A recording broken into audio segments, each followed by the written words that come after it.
Get the fire you desire at Future Energy Company in Shelby. Keep warm with a Menneson fireplace and gas logs or Yoda wood stove. There's one for your home. Head into the big game? Drop by Future Energy Company in Shelby for a Yeti or K2 cooler. Get your Yeti tumblers there too. And Future Energy Company is your Big Green Egg and Green Mountain Pellet Grill dealer. Get the fire you desire at Future Energy Company, 130 West Graham Street in Uptown Shelby, or online at futureenergyco.com.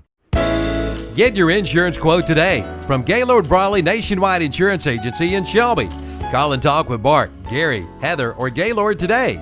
They've been serving individuals, families, and businesses in Cleveland County for over 24 years, offering auto, home, business, or life insurance. They strive to exceed their customers' expectations. Expect the best, and you get the best with Gaylord Brawley Nationwide Insurance Agency, 1235 Falston Road, Highway 18 North in Shelby. Call 704-484-2680 today. It's time to trade up to a Yamaha sales event at Full Throttle Power Sports in Lowell. Payment starts at $97 per month, or you can get 2.99% APR financing plus up to $300 customer cash. And that's not all. Get 2.99% financing APR plus up to $1,000 in customer cash. Come in for all the details during the Trade Up to a Yamaha sales event at Full Throttle Power Sports in Lowell. Exit 22 at I-85, 100 Indian Walk in Lowell. Online at ncfullthrottle.com. You wanted it, and now they're back. Sagebrush Steakhouse at 1237 East Dixon Boulevard in Shelby. Soon to open and hiring now. Sagebrush is having an all-new look with the great food they're known for. Sagebrush Steakhouse is proud to support high school football this year in Shelby, so look for their pre- and post-game specials. Interviews for hiring will be held at Country Inn Suites behind McDonald's at Cleveland Mall, Wednesdays and Thursdays 9 to 2 p.m. Soon to open and hiring now. Sagebrush Steakhouse, 1237 East Dixon Boulevard, Shelby. Proud to support high school football in Cleveland County. Hiring now. Now, for a limited time, Hendrick Appliance and Mattress Center in Shelby presents the I'll Take All the Help I Can Get sale. Save up to 30% on select GE appliances with time-saving features. Save over $650 on a GE 30-inch slide-in front control electric convection range. Save over $100 on a GE stainless steel interior dishwasher with hidden controls. It's all good things for life during the I'll Take All the Help I Can Get sale at Hendrick Appliance and Mattress Center, 1241 East Dixon Boulevard, Shelby. Bill Shuford Heat and Air Conditioning and American Standard presents their Get More Spring Sales event. Now you can get an instant rebate of up to $1,100 when a clean is added, or get 0% financing for 36 months. Plus receive a $100 bonus when the American Standard coil is included on the Gold 17 and Silver 17 systems. Come on in for all the details and get more spring with your new American Standard Heating and Air Conditioning system from Bill Shuford Heating and Air, 213 Campbell Street in Shelby. Call 704-484-0025.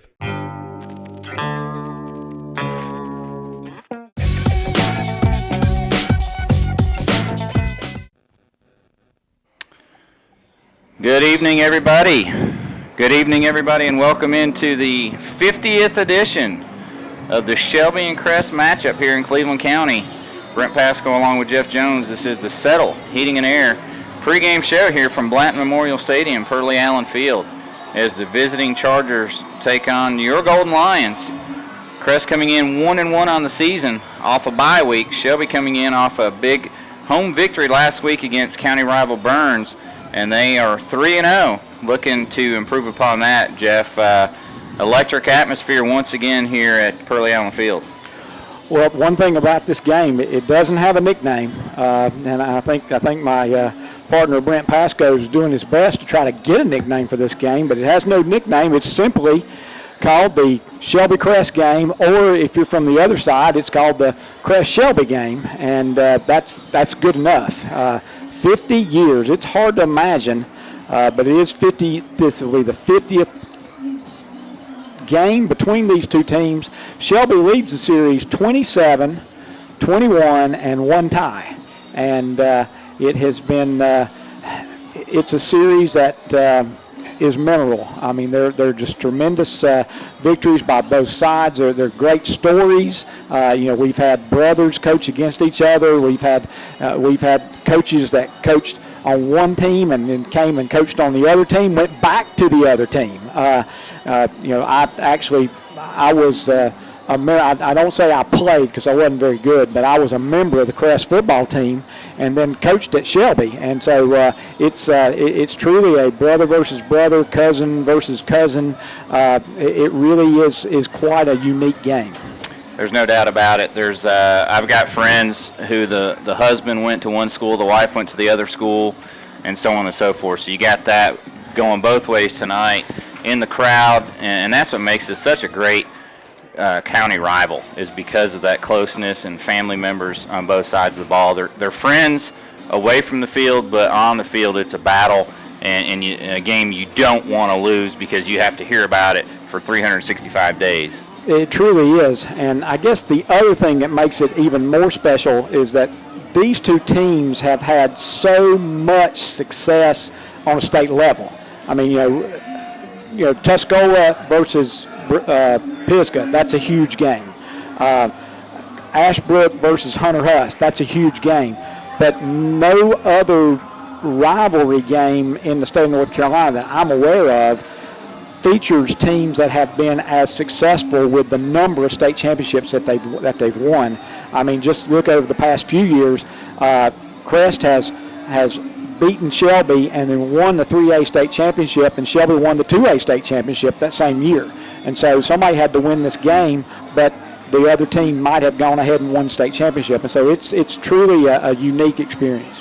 No doubt about it. Crest and Shelby with multiple state championships spanning, for Shelby spanning back to the 80s as far as state championships, Western North Carolina championships prior to that, Crest dating back to the early 90s. And so you've got literally teams, that have won every decade since the 60s, 70s, and so on and so forth. So it's just an amazing game where both teams have tradition, and against each other it's been a battle. 27, 21-1, as you said, overall.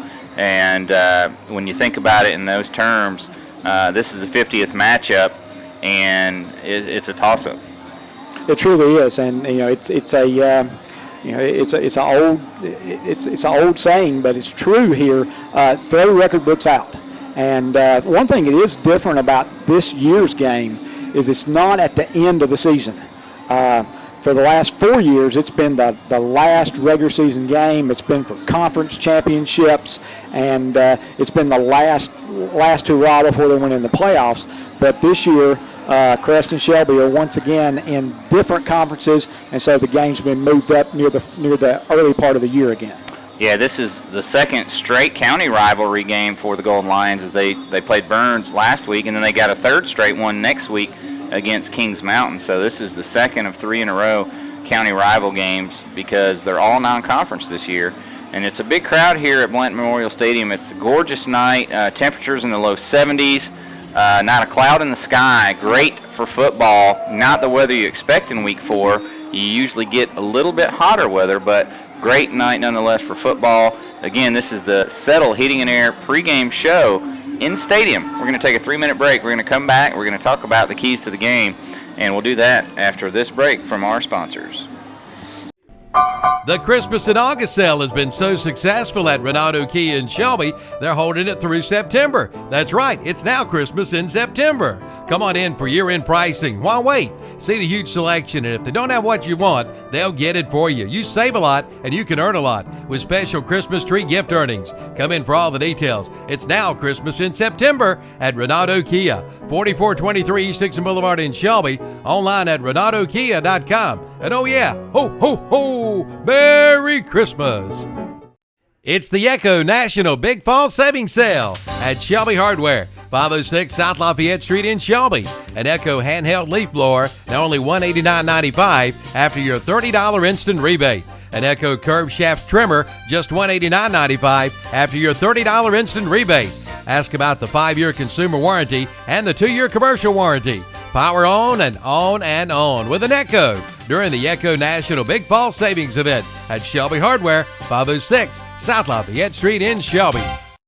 It's time to trade up to a Yamaha sales event at Full Throttle Power Sports in Lowell. Payment starts at $97 per month, or you can get 2.99% APR financing plus up to $300 customer cash. And that's not all. Get 2.99% financing APR plus up to $1,000 in customer cash. Come in for all the details during the Trade Up to a Yamaha sales event at Full Throttle Power Sports in Lowell. Exit 22 at I-85, 100 Indian Walk in Lowell. Online at ncfullthrottle.com. The bees are swarming to Barnett's Beehive Restaurant on North Post Road in Shelby. Owner Gary Barnett, a proud supporter of Cleveland County football, would like to say go all the way.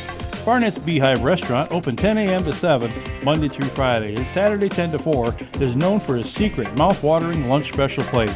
Breakfast all day, seafood plates, salads, sandwiches, 12 vegetable choices, desserts, and more. Stop today. Barnett's Beehive Restaurant, North Post Road, Shelby. Phone 704-482-3746. Proud to support Cleveland County and local high school football. Go Golden Lions!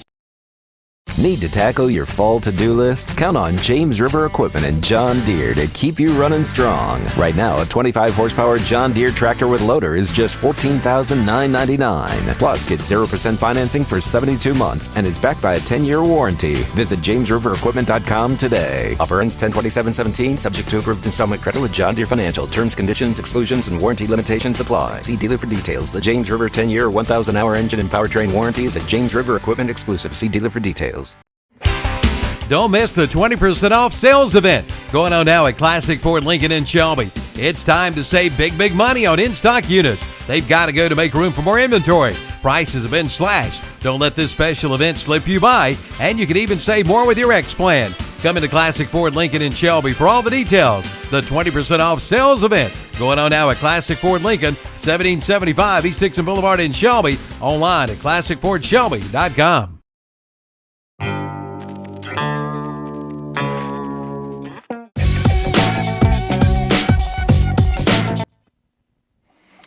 Welcome back to the Settle Heating and Air pregame show here at Shelby High. Coach, we said going into the break we talk about the keys. Let's talk about that Shelby defense. Crest comes in off of a bye week. Previous to that, they beat TC Roberson in a tight ball game and lost in week 1 to South Point. South Point number 2 in the state 2A poll, and then TC with a victory, and then 2 weeks to prepare for Shelby. And you'll hear Coach Swear talk about that in our conversation a little bit later. But as a coach, early bye weeks generally bother you just a little bit. And so I'm sure Crest would probably have liked to have played last week, just because they had a nice game and they had some momentum, and then they had to stop for a week. But also it gives them a chance to work on some of their basic fundamentals, and that's what Coach Edens said that they had been doing. And so you just never know how a team's going to come off of a bye week. But the thing about Crest is that they're running a completely different offense than what they used to run. They're really trying to run the triple option out of the shotgun, and it just takes a little bit of time to get that to mesh up the way that you want it to. And I guess what's really kind of amazing is if you go back 15 years, you've got one team that ran a triple option, ran some sweeps, threw long passes, against another team that that was in the shotgun all the time and ran the ball through it, about 50-50. And we've got the same thing this year, but it's completely flipped. 15 years ago, Crest was in the shotgun, Shelby was running the triple and throwing deep passes, and now Crest is running the triple and throwing deep passes. So it's kind of interesting. Yeah, they're running that offense that's led by junior quarterback Peyton Kimmerlin, a really big quarterback, 6'2", 235. Kimmerlin was back and forth quarterback last year, gotten a little bit better shape this year. He looks really stronger, faster, if you would, making good decisions. He's back there running the offense. You got running backs, kind of a three-headed monster, Davion Pryor, the leading rusher. You've also got Isaiah Jennings as well as Jalen Graham. And, all three of them are getting carries this year. passing game is coming around. They're not averaging a whole lot per game, but a fairly balanced offense, but not putting up a lot of yards in the first 2 weeks. And it's kind of difficult to get a true idea of what Crest wants to do, because when you play South Point hangs on the football for so long. Plus, they played that game, in rain and thunder and lightning, and the field was in pretty rough shape, and so it really does kind of cut back on what you can do, and it pretty much played right into what South Point wanted to do, because you can run that fullback off the guard all night long when it's bad weather, and they did that against Crest. So, the Chargers are rushing for 135 yards a game. They're throwing for 83 yards a game, and the key for them has been to get away from the turnovers and not commit penalties. The times that they've struggled, it's been a combination of turnovers and penalties. And so, does that sound somewhat familiar? Shelby's got to not turn it over and got to take care of the football, obviously, like I just said. But they've got to keep from having the penalties and turnovers. Again, Shelby has committed 5 turnovers, forced 8. Crest has committed 4, forced 6. So in a lot of ways, we're looking at somewhat mirror images of the two teams. Of course, Shelby's defense led by that stellar linebacking core of Dax Hollifield, Jalen Scott, and Will Stites. But you can't overlook that defensive line and defensive backfield who've been really good this year, especially Bryant Spencer, who's, he had to step in after an injury to Isaac Green, and he's been really good at the one defensive end. But over the last 2 weeks, Trey Jolly's pretty much dominated defensively the last 2 weeks. He was held without a tackle in the first game, and he's come back with, I think, 3.5 sacks, about 7 tackles for loss. He's been our defensive player of the game. He's been a man-child, and Trey Darlington and Rajay Kirkland, they take on those couple of linemen and free up those linebackers and defensive ends. So you got to give all those guys props. They've had quite the year, giving up 7, 8, and 7 in the first 3 weeks. Pretty impressive stuff out of that Shelby defense. Yeah, the Golden Line defense is going to have a good night tonight, because when you do run up against a team that runs some triple option, what it does is it forces you to play assignment football on the defensive side. And if one man doesn't get to his assignment, you can talk about a huge play. The other thing, what Crest has had success with their passing game has tended to be long passes, and one of the reasons when you're running the triple option, you really can't run quite as much 2-on-1 as far as defensive secondary is concerned. You get a lot of 1-on-1 situations, and if you're worried about trying to go forward for run, take care of your run responsibilities, that split end can run past you, and that's what Crest has done when they've had success this year. They have, and so Shelby's going to have to play well all the way around defensively. Can't give up the big play because Crest is going to want to do that. They've been, not putting up a lot of yards, so they're going to want to hit Shelby with a big play. Tell you what, we're going to take another 3-minute break here on the Settle Heating and Air pregame show. We're going to come back with a interview that Jeff did with Coach Ware pregame, and we'll do that after this break. You're listening to Gold Lions Football on KTCBroadcasting.com. Who better to turn to for life insurance than someone who's already part of your life? Your State Farm agent has been there for everything from your first car. Hi, this is Steven. My dad's car got a dent. To your first home. Hi, this is Steven. You know that hailstorm last night? So when it comes time for life insurance. Hi, it's Steven. We had a boy, Stevie Jr. Turn to somebody who's been there all along. Call your State Farm agent about life insurance today. See Robin Brackett, State Farm Insurance Agency at 941 East Marion Street in Shelby. Call 704-487-6855. Excited to be a loyal Shelby High School football sponsor is Willis Flooring and Tile here in Shelby at 2247 Kings Road, across from Carolina Auto Glass on the corner. Open 8:30 to 5:30 Monday through Friday, Saturday 8:30 to 3:30. Willis Flooring and Tile specialize in all types of flooring, tile, laminate, carpeting, countertops, shower doors, closet organization, cabinets, and more. We do it all at Willis Flooring and Tile. Call store manager Greg Cothran today, 980-404-0065. Willis Flooring and Tile, proud to support the state champion Shelby Golden Lions football. Get your insurance quote today from Gaylord Brawley Nationwide Insurance Agency in Shelby. Call and talk with Bart, Gary, Heather, or Gaylord today. They've been serving individuals, families, and businesses in Cleveland County for over 24 years, offering auto, home, business, or life insurance. They strive to exceed their customers' expectations. Expect the best, and you get the best with Gaylord Brawley Nationwide Insurance Agency, 1235 Falston Road, Highway 18 North in Shelby. Call 704-484-2680 today. The RVer's most trusted resource for over 50 years. That's Campers Inn. Family owned and operated since 1966. And this area's dealer is Campers Inn in Kings Mountain. Campers Inn is the nation's largest family operated RV dealership, 16 locations up and down the East Coast. From motorhomes to travel trailers and more, from the industry's leading manufacturers, plus award-winning RV sales and service. See hundreds of RVs for the best prices, plus they have certified and trained service personnel and a professional staff with years of RV knowledge. Campers Inn, Highway 161 South at I-85 in Kings Mountain. Tell them Calvin sent you in to the Campers Inn. The J. Morgan Company is proud of our Cleveland County high schools, Burns, Crest, Kings Mountain, and Shelby, and wishes all of our local high school athletes good luck. Whether it be football, cross country, tennis, soccer, basketball, volleyball, swimming, wrestling, track, golf, softball, or baseball, best wishes for a good season. Take the discipline, integrity, sportsmanship, and winning spirit you learn participating in your sport and use this to be successful and happy for the rest of your life. And fans, go out and support these student athletes by being in attendance at their games. The Cleveland County Fair returns September 28th through October 8th. It's Cleveland County's biggest annual event. Plan now to bring the family to the 93rd Cleveland County Fair.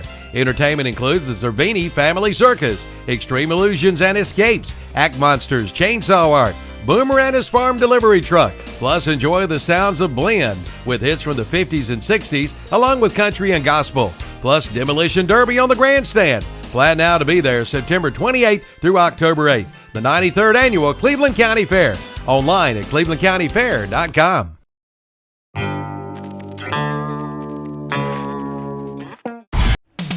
Your American Standard Heating and Air Conditioning dealer is Bill Shupert Heating and Air in Shelby. Come in soon and check out their newly renovated offices. And right now, get 0% financing for 60 months for qualified buyers. Come in and find out all the details. And don't forget, Bill Shupert Heating and Air services all makes and models. Just call 704-484-0025 to schedule your appointment today. Bill Shupert Heating and Air, 213 Campbell Street in Shelby, your American Standard Heating and Air Conditioning dealer.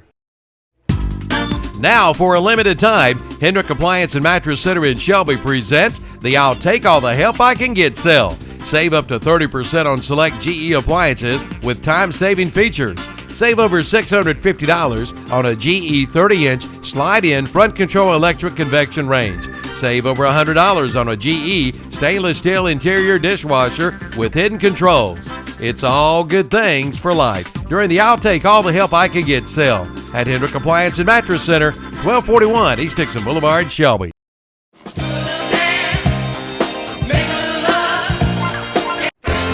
The summer clearance event is underway at Marburger Chrysler Jeep Dodge in Shelby. Now get up to $3,250 total cash allowance on select new 2017 Dodge Chargers. Get $2,000 cash allowance on the new 2017 Dodge Durango. And that's not all. During the summer clearance event, get up to $4,000 total cash allowance on the new 2017 Dodge Journey. Come in for all the details during the summer clearance event at Marburger Chrysler Jeep Dodge, 1310 East Dixon Boulevard in Shelby. The easiest way home is with Homestar Financial Corporation in Shelby. Homestar Financial Corporation is a full-service mortgage lender with in-house processing, underwriting, closing, and funding of each mortgage transaction. Homestar Financial Corporation offers outstanding customer service, exceptional community relationships, and a high level of customer satisfaction. They strive to meet the needs and wants of their customers. Call Bob Webb today at 704-482-2588. Homestar Financial Mortgage, 824 South DeKalb Street in Shelby. Online at homestarfc.com.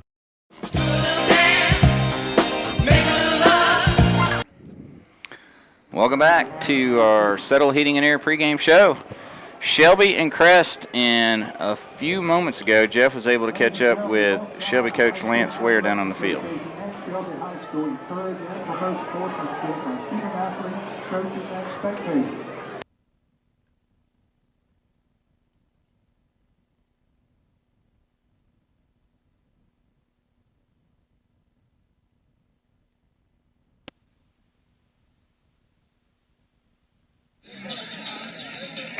Welcome to our weekly Coaches Conversation with Golden Lion head football coach Lance Ware. Coach Ware, last week had a very convincing win against Burns High School. Tell us a little bit about your feelings on that game. Feel good about it. Guys came out focused. I thought we were as focused as we've been all year. Played well in all three phases. You know, again, Chase did a great job kicking the ball for us, and we did have to punt. Josh did well, and you know, to put 34 points up at halftime and play a lot of people. Got to be happy about that. Absolutely, and I just wonder, Coach, your weather forecasting skills were awesome last week. I mean, you played that game on Thursday, which was the perfect time to play, and you got to feel good about getting that in and having the extra day, especially with the weather you had this week. Well, my whole staff, I think, is big Brad Panovich fan, so I kind of got on that bandwagon. He's pretty good, so yeah, we got beautiful weather here tonight. You know, it's a cool morning. It's a nice evening for football here against Crest. Well, and you mentioned it. It's that week. It's the rivalry that has no name. You just call it the Crest-Shelby game or the Shelby-Crest game, according to which side you're on. Coach, you and I both were players in this game. We both coached in the game. How can you describe this game to people that are just fans? I mean, it's crazy. Something crazy will happen.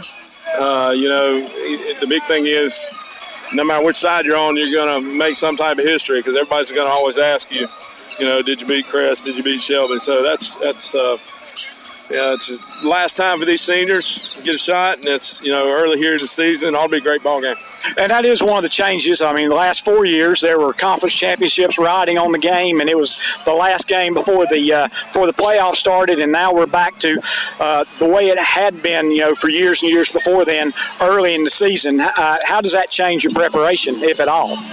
Not a lot. I mean, you know, they've had 2 weeks to get ready for us, and you know, hopefully they're a little sluggish. I'm not crazy about bye weeks in the middle, so you just never know what you're going to get. You know, I've gotten to know Coach Eddings. I think a lot of him and his staff and how they their kids are playing hard, playing well disciplined, and you know, it ought to be a great game. Well, I know that they run the triple option a bit, and we were talking before Freedom about how you had to really take care of all your defensive positions. You had to make sure you took care of your man, your position. I imagine the same thing this week. Yeah, I mean, you know, that starts to win the battle up front, and offensive, defensive lines. I think that'll be a key battle on both sides. You know, they got a nose guard, Boykins, that just jumps off the film on how active he is. So he's somebody we'll have to take care of, and, you know, we'll have to play our assignments on defense, rally to the ball, and, you know, play fast, not let anything get behind us. Well, one last question. You kind of got the passing game unleashed again last week, and I know that makes you feel good to be, you know, two-dimensional instead of having to rely on one or the other. It does. You know, we want to be balanced. We want to spread the field and get our guys in space. You know, I think Malik was happy to finally get in the end zone, and some of those guys, I think we had like 7 receivers catch a ball. So it's still kind of a receiver by committee, and I like that because a lot of breeds competition, and look forward to seeing who's going to step up each Friday. Well, good luck tonight, Coach, and like I said, it will be memorable. Always. Thanks, Jeff. More championship music is coming up here on. And that was Jeff talking to Coach Ware just moments ago. Right now we're out there for the coin toss, and Shelby captains tonight, starting quarterback and senior Malik Surratt, defensive end Bryant Spencer, wide receiver Malik McMullins, and linebacker Dax Hollifield. For Crest, they're represented by number 32 Quentin Zanders, number 76 Max Cudd, and number 82 Ty Hosh, senior receiver. Shelby has won the toss and elected to receive. So for 4 straight games, Shelby will take the opening kickoff, and so the Golden Lions will get it and have a chance to take an early lead. That's been Coach Ware's MO since he's been the head coach here, really, Jeff. He likes to get the ball first and try to put points on the board and play with a lead, and it's worked out pretty well. See if Shelby can do that tonight. Our players to watch tonight, sponsored by Bob Webb Homestar Financial, and I'm going to go offense for Shelby, and I'm going to go 14. Dede Brooks missed the Crest game last year, and this is his senior year. I think Dede is going to have a big game in order for Shelby to be successful. Well, I agree, and I'm going to go with number 5, Jalen Scott, on the defensive side. Got to take care of your assignments. Got to be sure that you're exactly where you need to be, and your linebackers are going to have a great game tonight in order to be successful. One other thing that I would like to mention. The one thing that really impacts this game every year is special teams. And I really thought for a while about making the kickoff team our defensive player to watch, because we've got to do a great job of covering kicks. Crest historically has gotten really good field position on us, and so we've got to do a great job with that tonight. Yeah, you can look to 2 years ago, Jeff, right here in a game that Shelby dominated statistically, but Crest had about a 95-yard punt return for a touchdown, and they also had a kick return inside the 5 that set up a second touchdown, and those proved to be the difference in that Crest close victory. And so Shelby's got to do a good job on that coverage team, and they've given up a couple of big kickoffs this year. They had one that allowed A.C. Reynolds to score their only points off a short field, and so we're going to have to look at that tonight. Of course, 2 kickers coming in here pretty hot. Evan Davis, as you said in the pregame, Jeff, or before we came on the air, has had a pretty good week last week. He's a 3-year starter, and he's kicked a couple of field goals last week. He's got a good leg, and it'll be interesting to see if he kicks this into the end zone. His last 3 kicks last week, 2 weeks ago at TC Robertson, went into the end zone. So Shelby has their back man on the 10, and we'll see if he can get it into the end zone. So you got back there Bud Baxter, and then they call him Deuce, and that's Santana Eves. They're the 2 return men for the Golden Lions. Evan Davis to do the kickoff, and we're ready to go. That'll wrap up the Settle Heating and Air pregame show. And, Coach, here we go, Shelby Crest. 50th edition underway. Davis's kick is taken by Eves at the 9, and he's got running room to the 30. Now he's bundled up, and he gets out to about the 31, let's call it. Shelby will take over their first drive in pretty decent field position. Yeah, that was a line drive kick, and you really don't like those as a kicker. But Crest did a nice job of stopping him at the 31-yard line. So the Golden Lions will take over there on their first possession. Malik Surratt, the quarterback, he's got 4 receivers, like always, 3 to the wide side of the field and 1 lone receiver to the left. Actually, now he's got an empty backfield as Dede Brooks goes in motion, and he'll take it on the sweep. And good pressure by Crest as they get pursuit, and Dede is going to fight just to try to get back to the 29, and he's going to lose a couple of yards on that one. Well, if Crest can make Dede run east and west, and they'll have some success tonight. And Dede tried to turn it up, and he got hit right in the mouth, and then he didn't go down, and he would actually been better off if he went down because he might have gained a yard. He ended up losing actually 3 on the play, and it's going to bring up already a 2nd down and 13 back at the 28-yard line of Shelby.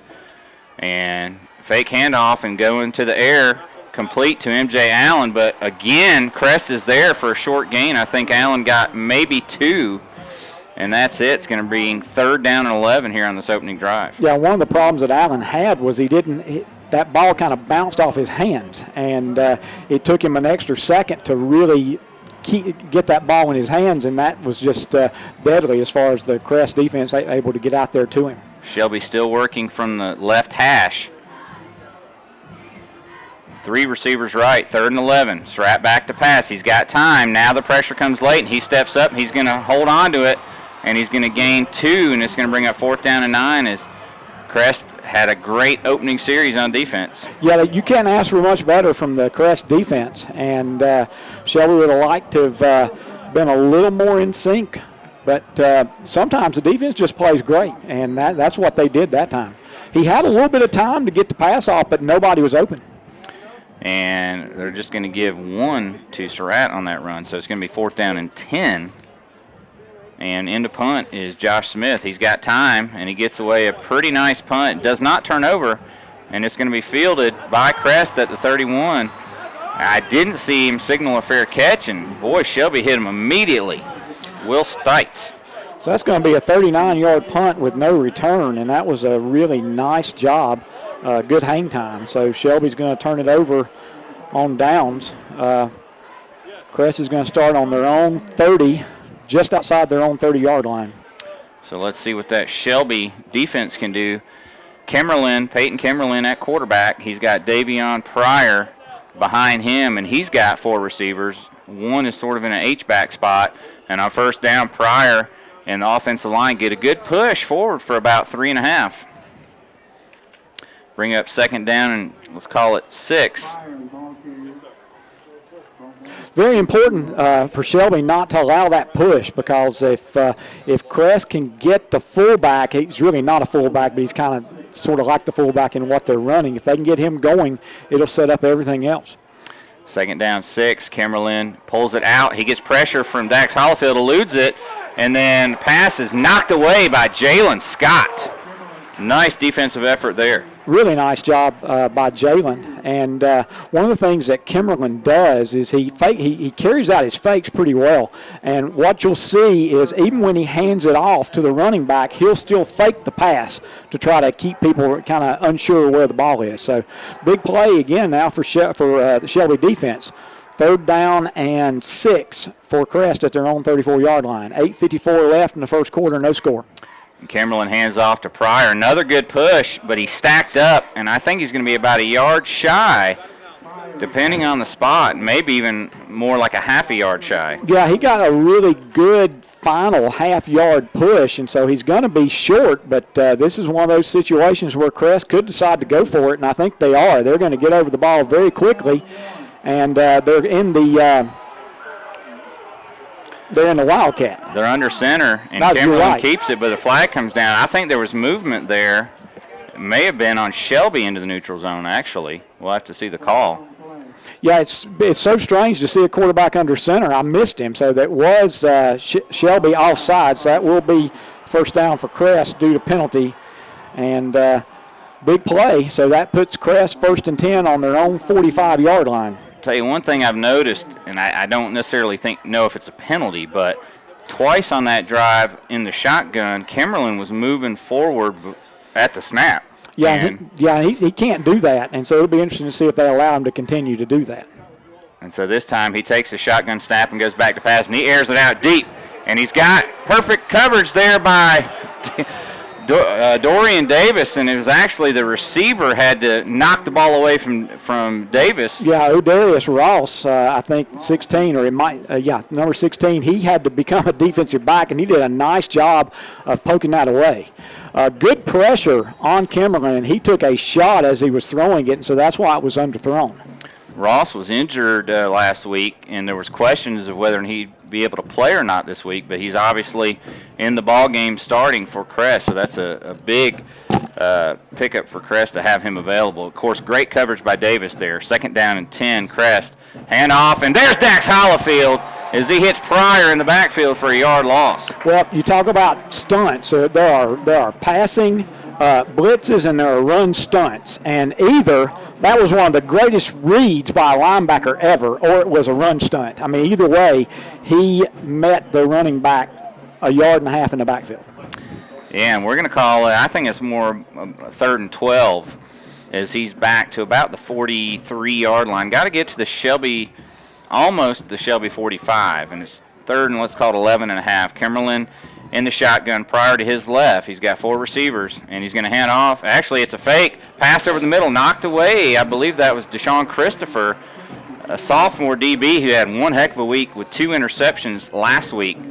And he comes up with a deflected pass, and it's going to bring up 4th down and 12, and I think Crest is going to punt it away this time. Yep, but Crest is going to feel good that they might have been able to flip field position. We'll see. Davis is into punt, and he'll be punting. He's standing just inside the 30-yard line, so he'll be punting for just outside the 30. And Shelby's receiver, is that Tucker Green. Tucker Green. Is that Josh Smith? It's always hard to tell. One's 2, one's 3. Yeah, I'm standing on the 23-yard line. Davis, high snap. Jalen Scott almost gets there, and it's off the side of his foot and goes out of bounds, and Shelby's going to have what I believe will be excellent field position, at least out past the 40, and we'll see where they mark it. I think you're going to mark it at the 47-yard line. And that was just the one Crest of those. 47, so that's going to be a nope, I'm sorry. They're still he's still walking it up, and it's going to be the Crest 48-yard line. So it's going to be a 4-yard punt. Yeah, one of those side foot punts, and Shelby's going to be the beneficiary. They'll take over 1st and 10 at the Crest 48. No score, 6:16 to go first quarter here in this big rivalry game. Golden Lions unable to get much going on the opening drive as they were faced a 4th and 10 in a 3-and-out situation after first down play was really the key on that last drive where Crest was able to get Day Brooks for a 3-yard loss on first down. Yeah, I believe you can blame me for the bad snap because I talked about them flipping field position and he has a 4-yard punt. And Davis is a really good punter. And, of course, that snap was over his head. He did a good job getting his hands on it. In motion goes M.J. Allen, and it's a fake to him, handoff to Day Brooks. And Day still on his feet as he breaks a tackle, and he gets inside the Crest 40. And that's a pickup of 8 on second effort. Yeah, that's a big run. Day, you talk about making yards on your own because he was hit. It was like it was going to be about a 2-yard gain, but he kept his feet moving and got out of that tackle. So second down and 2 for the Golden Lions. Second effort was great there. Now it's Andre Cherry in motion and handoff to Day and not anything doing there. He's hit in the backfield as that 89 Jeremiah Boykins. And that is that's the nose guard that Coach Ware talked about. That he just jumps off the film and you can see. Going to be a tough night trying to take care of him. He is a 300 pounds, 5'10", 300 pounds, and a really good nose guard. 2nd and 2 turns into 3rd and 4 just like that. And now here Crest comes on the stunt. I believe Gage Long may have gotten in the neutral zone for the Chargers. He was trying to time that. We saw the AC Reynolds linebackers doing similar stunts, Jeff, a couple of weeks ago, and if you don't time it right, bad things happen. Absolutely, and so both teams have 1 first down due to offsides. And that was a Sagebrush first down. Shelby, their first of the game, and they needed it. It was 3rd down and 4, and the 5 yards gave them first down at the Crest 37. Shelby moving, 5:20 to go first quarter, no score on the Medical Arts Pharmacy scoreboard. M.J. Allen in motion, and Malik's looking that way, but he's got nowhere to go with it. And he's pulled down from behind by 17. Raekwon Young-Turner, and that's another 1-yard loss. And, wow, that is the 3rd play that Crest has been in the Shelby backfield for a loss. Yeah, and it's almost like we're going to need to throw some quick passes. Every time we tried to throw it, it's been a relatively long pattern, and we just don't have enough time right now. 2nd and 11. Shelby successful with the short passes last week that turned into long gains, and now Day Brooks gets the carry, and the line for Shelby won that time as they're pushing Day up inside the 35.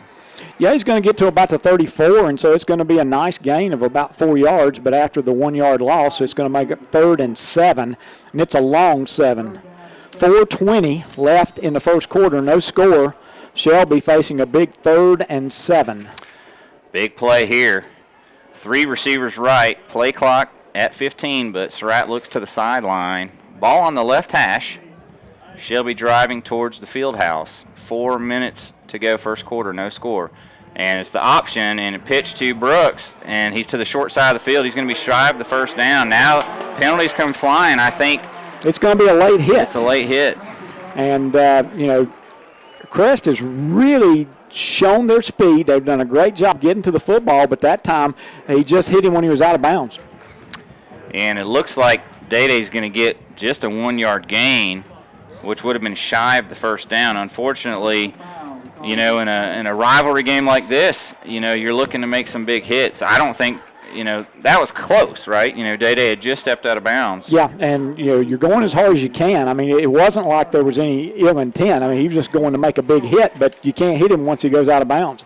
So it's going to be 1st and 10 for Shelby, just inside the Crest 20. 3:55 left in the first quarter, no score. In motion goes Allen, and again, Surratt rolls right. He's going to keep it this time, and he's going to get down to about the 16. Well, he reaches the ball out, and it's going to be a gain of about 3. And so that almost looked like a broken play. Yeah, it really did. And I've got to tell you, I am really impressed at how quick the speed of the Crest defense. They really are showing to be much faster than anybody we've run up against so far. Yeah, Shelby has not gotten the sideline yet, and you're talking about Day-Day Brooks a couple of times, who's the fastest guy out there for the Golden Lions. He's not been able to get the corner. 2nd down and 7, though, and Surratt back to pass. He gets pressure. The ball's on the ground, comes out, and recovered by Crest, and the white hat says incomplete pass, and Shelby may have gotten lucky there. Yeah, that's one of those that had there been replay, that could have been one of those situations where Malik started to throw it, and the ball got knocked out of his hand. And but immediately the referee, the guy that wears the white hat, he signaled incomplete pass, and so that was close. It was close. I mean, Surratt definitely had his arm back in the throwing motion. I'm not sure it was going forward when he got hit, but incomplete pass called nonetheless. 3rd down 7. Golden Lions at the Crest 16-yard line. In motion goes Tucker Green, and Surratt's going to roll right, and he's going to air it out to the back of the end zone. Zondre Cherry leaps up, and he can't pull it in. Yep, that was a pretty good pass, and he got his hands on it. He just could not bring it in. So it's going to be 4th down. You've got to expect the field goal unit to be coming on, and they are. I tell you, last couple of years, Shelby, this has been sort of the blueprint. Shelby's not been able to get in the end zone very easily against Crest, and they've kicked, I think, 4 field goals last year. I think triplet set the record, school record for field goals in a game. This time, Chase Hendricks comes on for a field goal attempt, and it's good. So with 2:53 to go, Shelby takes a 3-0 lead on the Medical Arts Pharmacy scoreboard. Back after 30 seconds for a Golden Lions kickoff. Medical Arts Pharmacy is your locally owned, independent hometown pharmacy. Unlike the big chain stores, Medical Arts Pharmacy calls you by name and treats you like family and friends, not a number. Medical Arts has more National Board certified technicians and personnel than other pharmacies to keep down your waiting time on prescriptions. Online refills at medicalartsofshelby.com. Medical Arts Pharmacy, 108 Grover Street near the hospital in Shelby. Call 704-487-8068. Back to Shelby High School, and Golden Lions strike first with a Chase Hendrick 33-yard field goal to put the Golden Lions on top 3-0 with 2:53 to go first quarter. Jeff, that was a drive in which, Crest defense played well, but Shelby was helped out by 2 penalties on Crest. Both gave Shelby first downs. Yeah, 2 penalties and a short field, and so we talked about special teams, and that was a special teams win for the Golden Lions. Hendrick to kick off, and he hits a low liner that bounces at the 23 and is fielded at the 11, and that's Zanders, and he slips at the 25. And in high school football, you can't get back up, even if you're not touched. So unfortunate there. Crest will take over at about the 27-yard line. Yeah, about the 27-yard line, and it's so strange because both those kickoffs, low line drive kickoffs by both kickers, and they're much better at getting the ball up in the air. 2:46 to go first quarter. Crest takes over trailing 3-0. Kimberlin in the shotgun, this time 2 back set, and he'll hand off to Pryor, who's hit I believe it's Will Stites, but was that Trey Jolly, the first man? Yeah, and he ended up falling forward for 3 yards, and that is the triple option. You hit the fullback. Again, this guy's not a fullback, but he's running the same position. Basically, you hit him, and he keeps his feet moving, and he leans forward, gets 3 yards, and you can make a lot of yardage 3.5 yards at a time. 2nd down 7 from the right hash, and Kimberlin runs the option. He kind of pushes it out to 30. Jalen Graham, and he's hit, and that was Trey Darlington and company Dax Hollifield, I guess, is the first man there, and that may have lost a yard. Well, the cornerback, and I didn't catch his number. I think it was probably Dorian Davis. He did a great job. He defeated the block of the split end, and by defeating that block, he kept the running back from getting outside and gave Shelby time to get the rest of the defense out there. So that was a good play by Davis and the entire Golden Lion defense. 3rd and 8, Kimberlin back to throw, and he airs it out again down the left sideline, and again great coverage by Dorian Davis as he stride for stride with Nigel Odom, and it falls incomplete. And Kimberlin's 0 for 4 here early. But they're following the script that I talked to you before the game, that they run the triple option, they throw deep passes, and that's what we've seen so far. They're running the triple option, they're throwing deep passes, and Shelby having to man up on those deep passes, that always scares you just a little bit because you don't have any help. But great coverage. Great coverage, and Davis back in to punt. Last one off the side of his foot. Let's see if he can get a better one off here. And again, Jalen Scott gets pretty good pressure from the outside. Fair catch signaled by Josh Smith at the Shelby 40. And Scott did a good job of holding up and not roughing Davis. He actually kind of grabbed onto him and hugged him. Yeah, that was a little bit scary. Davis is going to get a 30-yard punt out of it, so Shelby's going to start again. Good field position on their own 40-yard line. Brent, it'd make me feel a little bit better if we could get some kind of push, some kind of surge so that Day-Day is able to get into the secondary before he gets hit. It'd be interesting if Shelby goes with more of a run between the tackles mentality, and here's Day-Day just that, but it's not much there. He gets a little bit of a push from the line, but it's only a yard and a half, maybe 2 yards, and that's it. Most of the plays at Shelby's run have been the inside zone or the dart play, and it just hadn't been big holes to get through.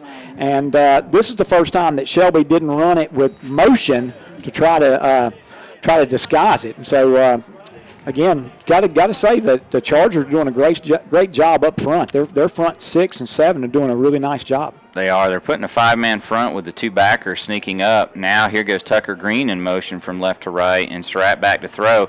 He gets pressure. He steps up, and he's got some running room, and it's closing fast. He's forced out of bounds at about the 48. He's going to be a couple yards shy of the first down. Actually, they say the 47. So he's going to be 3 yards shy of the first down. Pick up a 6. That's right. And again, just talk about how fast the Crest secondary is, because it looked like he was going to have a lot of yardage, but that closed up really quickly.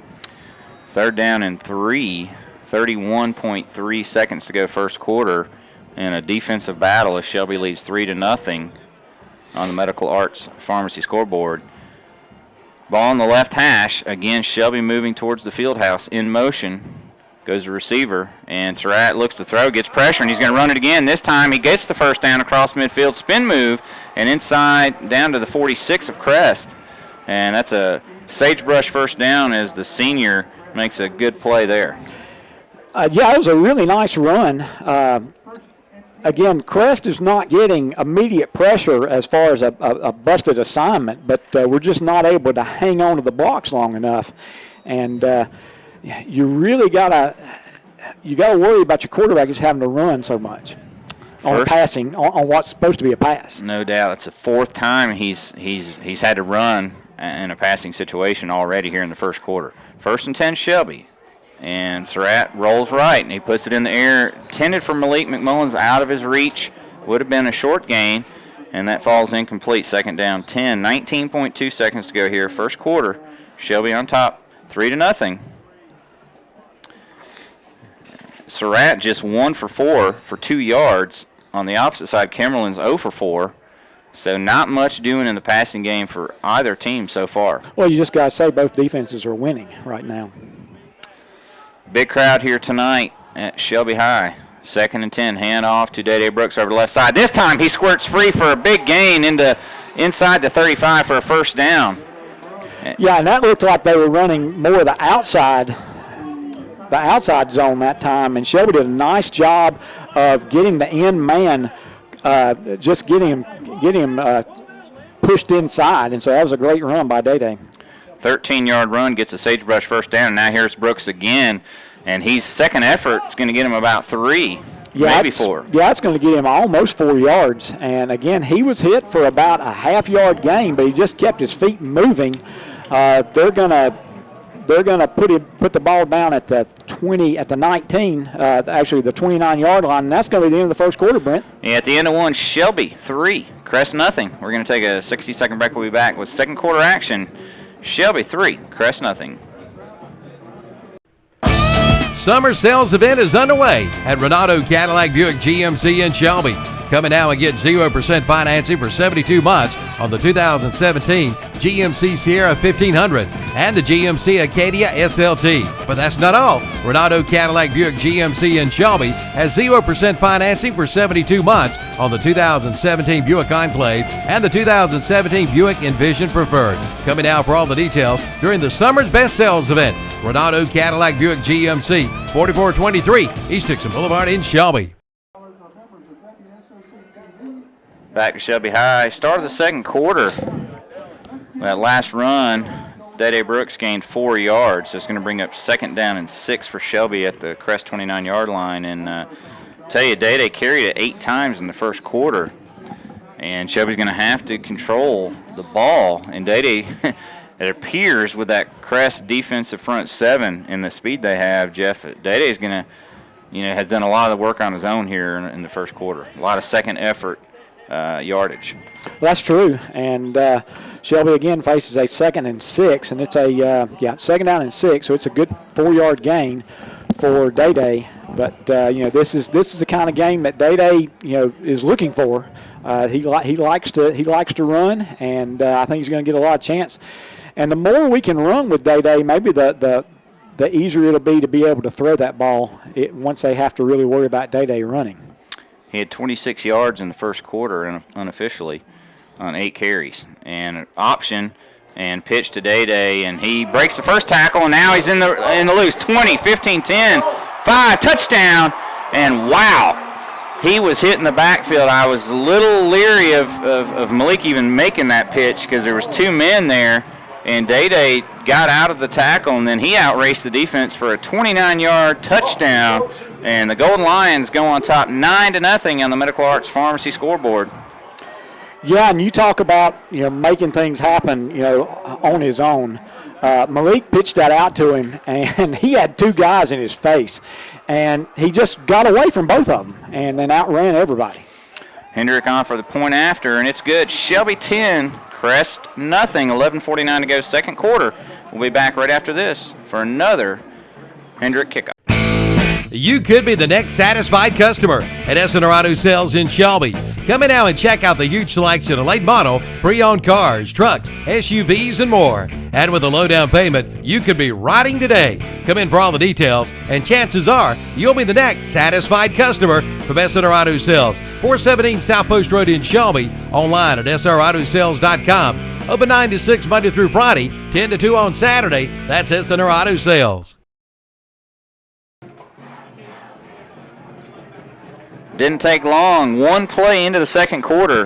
Day Brooks with a 29-yard touchdown run sponsored by Silver Point Homes of Shelby. And the Golden Lions take a 10-0 lead on the Medical Arts Pharmacy scoreboard. Coach, that was the one where you almost second-guessed Malik pitching that one, but it turned out to be okay because Day Brooks broke a tackle and raced 29 yards for the touchdown. Absolutely. And this time, Hendrick gets a nice kickoff that's going to bounce at the goal line and go into the end zone for the touchback. So Crest will have to go 80 yards on this drive if they are to put 6 in the end zone. And just what you want is don't give that dangerous return team a chance to return it. Absolutely. And you had it right, Brent. When you run an option football, the quarterback can't pitch it until somebody makes him. And there wasn't a whole lot out there. And so Malik said, I'm not going to get many yards, so I'm going to go ahead and pitch it out. And it worked. But, oh, my gosh, he pitched it out, and it was dangerous. First down carry by Pryor over the left side. Jack Hollifield from the backside makes the tackle for a short gain. Yep, going to end up getting about 2.5, but good job by Jack Hollifield that time. Again, both these defenses are showing how fast they are. I mean, they really run sideline to sideline. And Crest and both Crest and Shelby having some difficulty, finding holes. Of course, on that last drive, Day-Day Brooks kind of made the holes, but see what Crest does here. 2nd down and 8. That was number 4, tackling number 4. 2nd down, 8, and a give to Pryor again, and he finds a little hole and he slips through it, and he really did slip through it. He got about 4, maybe 5. Yeah, he's going to get 5 yards, and Brent, I'm with you. They are in motion. Kimberlin is stepping forward before that ball is snapped. So again, it's going to be interesting to see if they allow them to continue that. It'll be also interesting to see if the coaches make them aware, because I saw it twice on that opening drive, and I thought, am I seeing something? And 3rd down and 3, big play here with Crest trailing Shelby 10-0.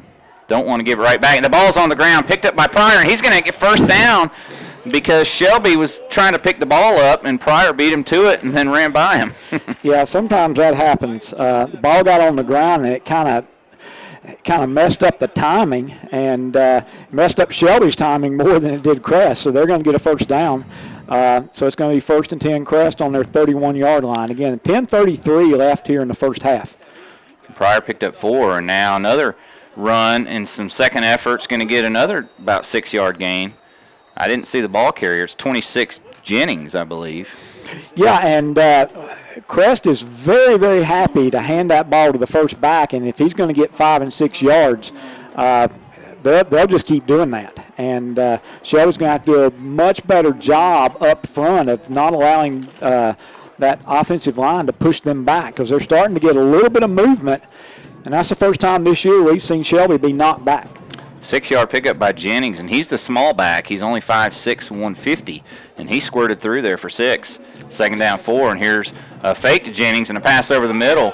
All kinds of contact. I think one of our DBs ran into the official, and then a flag comes out late, and it's going to be a hold on the Golden Lions. Yeah, it's either going to be a hold or it's going to be pass interference. The pass was thrown behind the receiver, but we were all over him, so it really didn't matter.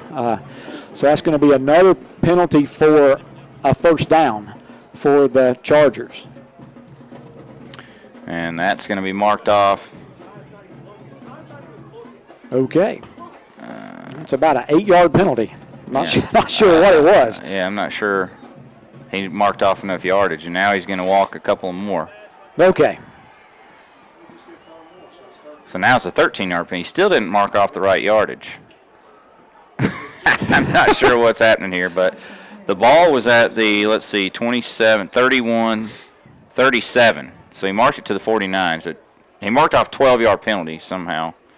But anyway, 1st and 10, Chargers. Now Kimberlin's going to have to be called for intentional grounding. Yeah, that's got to be intentional grounding because nobody's near there. The Hollifield brothers had him for about a 6-yard sack, and he just threw it over to the Crest sideline. Nobody on the Chargers anywhere near it. Unfortunately for Kimberlin, it was a unwise choice because he's going to now get penalty from the spot and a loss of down. Yeah, and sometimes you just got to take the sack. And I think I mentioned it a couple of weeks ago that sometimes taking a sack is not a bad play. I mean, you don't like the play, but had Kimberlin taken that sack, it would be 2nd down and 18. By not taking the sack, it's going to be 2nd down and 23. Yeah, so it's a sack. So he's got lost yardage, an 8-yard loss, and then a 5-yard penalty. Yep, so 2nd down and 23. And that's a sack by the Hollifields. And handoff to Pryor, and he gets pretty good yardage back. But the problem is it's going to be 3rd and long still. Yeah, and that was scary, though, because you've got your secondary running downfield trying to cover receivers, and he was one man away from getting a huge gain, Brent. Did you see how that just about opened up? Nice tackle. Who made that tackle, Steve? Hollifield? Nice tackle, because had Hollifield not made that, he's still running. It's a 7-yard pickup for Pryor, which gives them a little bit of breathing room, but it's still 3rd and 16 from the Crest 43. They got to get to the Shelby 41. They got 3 receivers right, including Zanders, and Kimberlin's back. He gets the screen set up, but it's knocked away. What a play by Trey Darlington, or was that Jolly? Yeah, Trey Jolly did a great job, and it looked like that could be a big play, but Jolly did a nice job of tapping that away. Tell you, the Shelby numbers are so big and fat, and Jolly wears 50, and Darlington wears 50, and Jolly wears 90, and I'm having all kinds of trouble figuring out who's who. Yeah, the numbers are just really hard to read. 4th down, 16, and Davis on to punt once again. Back again, Josh Smith with the up back is actually Dax Hollifield. 8:56, Shelby 10-0 to go in the second quarter, and Davis gets away his best punt of the night. It turns over. It's going to drive Smith, who touches it, and he's going to have to go back and fall on it, and he picks it up at the 5, and wow, that's huge. Smith averted disaster there because he could have lost that ball, and he did pick it up at the 5, but now Shelby's got a long way to go, and there's flags down on the field on top of it up here near the line of scrimmage. So that's going to be a 52-yard punt when it's all said and done with no return. We got a flag, and so Shelby's either going to start from their 2.5 or they're going to start from their 20. And so this is a huge determination here. Yeah, there's 2 flags on the play. It looks like a little extracurricular activity. Which way it goes will be big, because if it's on Shelby, you're going to back it to like the 2.5. If it's on Crest, well, now you avert disaster. Being at your own 5, you can get it out to the 20. And it's probably going to be the old offset penalties, but we'll see what the call is.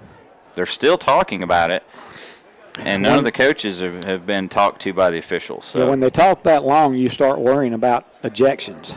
And 8:51 to go here in the second quarter. Shelby 10-0 over Crest, and with the football. But let's see what this call is. The white hat is now coming over, or one official is talking to the Crest coach, one coming over to talking to Coach Ware. The white hat is signaling dead ball unsportsmanlike on Crest. Dead ball unsportsmanlike Shelby. Offsetting. As I said, we get the old offsetting penalties. Holding on Shelby on top of that.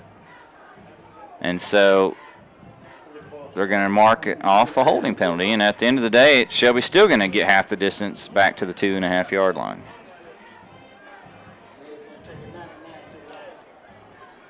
All right, so after all is said and done, Coach, it looks like Shelby's going to start this drive inside their own 3 and have to go quite a ways. And if you're Crest, you're thinking, hey, let's try to get a big play here, some kind of turnover.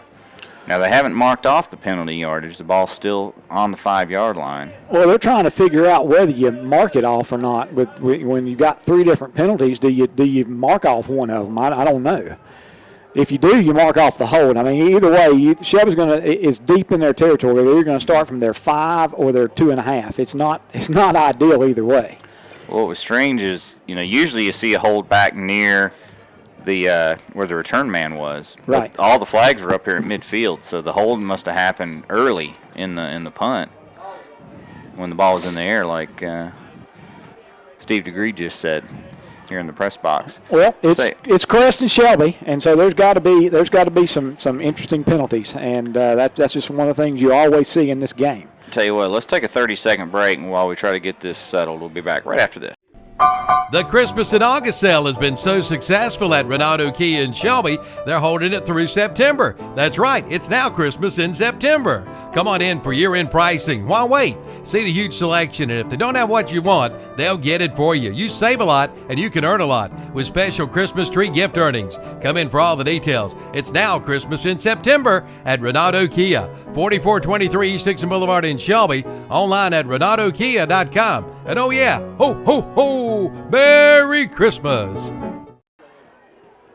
Well, it's not quite Christmas time, but we appreciate our sponsors nonetheless. Now the officials have finally marked off half the distance against the goal line. So Shelby will take over at their own, we'll call it 2.5-yard line, and have 98 yards to go to pay dirt. Still 8:51 to go second quarter. Shelby on top 10-0 on the Medical Arts Pharmacy scoreboard. Malik Surratt in his own end zone taking the snap in the shotgun. He hands off to Dede Brooks, and he bounces it to the left side, and he's grabbed, and he's going to be taken down. And now a flag comes out. Somebody may have got the face mask. Dede saying that's what happened. And yeah, it was up around his helmet. I didn't know if they were going to call it. Didn't know if he got him in the face mask or not. But the official in that area threw the flag, so we'll see. Personal foul, face mask. Yep. So after all is said and done, Shelby now gets a 15-yard penalty in their favor, and that gets them really some breathing room because they were going to be facing 2nd and 10 from their own 2. Now it pushes it all the way out to the 17 and a fresh set of downs, and that's a Sagebrush first down, and I believe that's the 3rd from a penalty that Shelby's gotten. Yeah, Shelby has 3 penalty first downs. So 1st and 10 again. Surratt, hard count, and Crest fluttered a little bit, but they stayed on sides. And now Surratt takes the snap with 10 seconds to go on the play clock. Hand off to Dede Brooks and spin move, and he's gobbled under at about the 20, so he gets about 3. Yeah, I mean, he made a really nice move and picked up 3. We're not able to get to the linebacker level. And so what's happening when we do get the nose guard and the defensive tackle blocked, and there's nobody on the linebacker, he comes up and makes the hit. 2nd and 7, and I'm impressed with this Crest front 4, front 7. Really quick, really strong. 2nd down 7, Golden Lions. Surratt drops back. He has time. He's going to air one out over the middle, and he misses. I believe Giovanni Daly was the intended receiver, and that was kind of a thread the needle type pass, but it was incomplete. It was. It looked like over to the right side there was another receiver that was a little more open, but he threw that. I mean, he put a lot behind that ball, and it was almost complete. So 3rd down and long. 7:51 left here in the first half. Shelby leads 10-0. Big play for both sides. Crest would like to force a punt here. And O'Darius Ross is creeping up, showing blitz. Now he'll drop back. Rolling right into the blitz is Surratt, and he eludes it. Now he's throwing it from the run, and it falls incomplete. And that's going to bring up 4th down and 7, and I believe we're going to see Josh Smith in the punting unit come out. And I can't believe how little time, how much the pocket's collapsing after, the first read, I guess. Surratt goes back, sees one read, and then it just shuts down on him. Well, that's the first time. I mean, Crest brought the house on that one, and so they brought more than we could block. But it's been very impressive. Crest has done a nice job. Snap back and got it out of there. It's not a beautiful kick, but it's on the ground. But it's dropped by Crest, and there's a scuffle for the ball. And Shelby's pointing like they've got it, but I'm not so sure. Crest holds on to it, so now Crest averts disaster as Jeter came up to try to field the wobbly kick on the run as he signaled a fair catch. It bounced off his thigh, and he was able to fall on it. Kings Mountain 6, Cuthbertson 7, East Rutherford 14, Burns 6. Thanks, Steve DeGree, for those scores. First time that Crest is going to start in Shelby territory now, and Shelby defense facing a big challenge here. Ball on the Shelby 47, 1st and 10, and Kemmerlin keeps it this time as he pulls it out of Pryor's belly, and he only gets 1. Good job of Shelby to close the gap there. Will Stites on the tackle, bring up 2nd down and 9 for the Chargers. 7:17 to go, 2nd quarter. Shelby still on top, 10-0 on the Medical Arts Pharmacy scoreboard. 2nd down, 9, Chargers at the Shelby 46. Shelby showing a 5-man front this time, and Kimberlin rolls right. Here comes Dax Hollifield. Kimberlin eludes it, and he's going to take off, and now he's going to do a spin move, and he's going to gain about 5. And boy, Dax Hollifield almost had him a big sack, but Kimberlin made a great move there. Yeah, and Kimberlin is not fast, but he's got pretty good feet, and he made Dax miss him, and then he had a nice little spin move and ended up getting a pretty serviceable gain. What could have been a big loss is going to be 3rd down and 4. And I think Crest is in four down territory, Brent. 5-yard pickup by Kimberlin, and he's going to hand off to Jennings. And the little guy can't.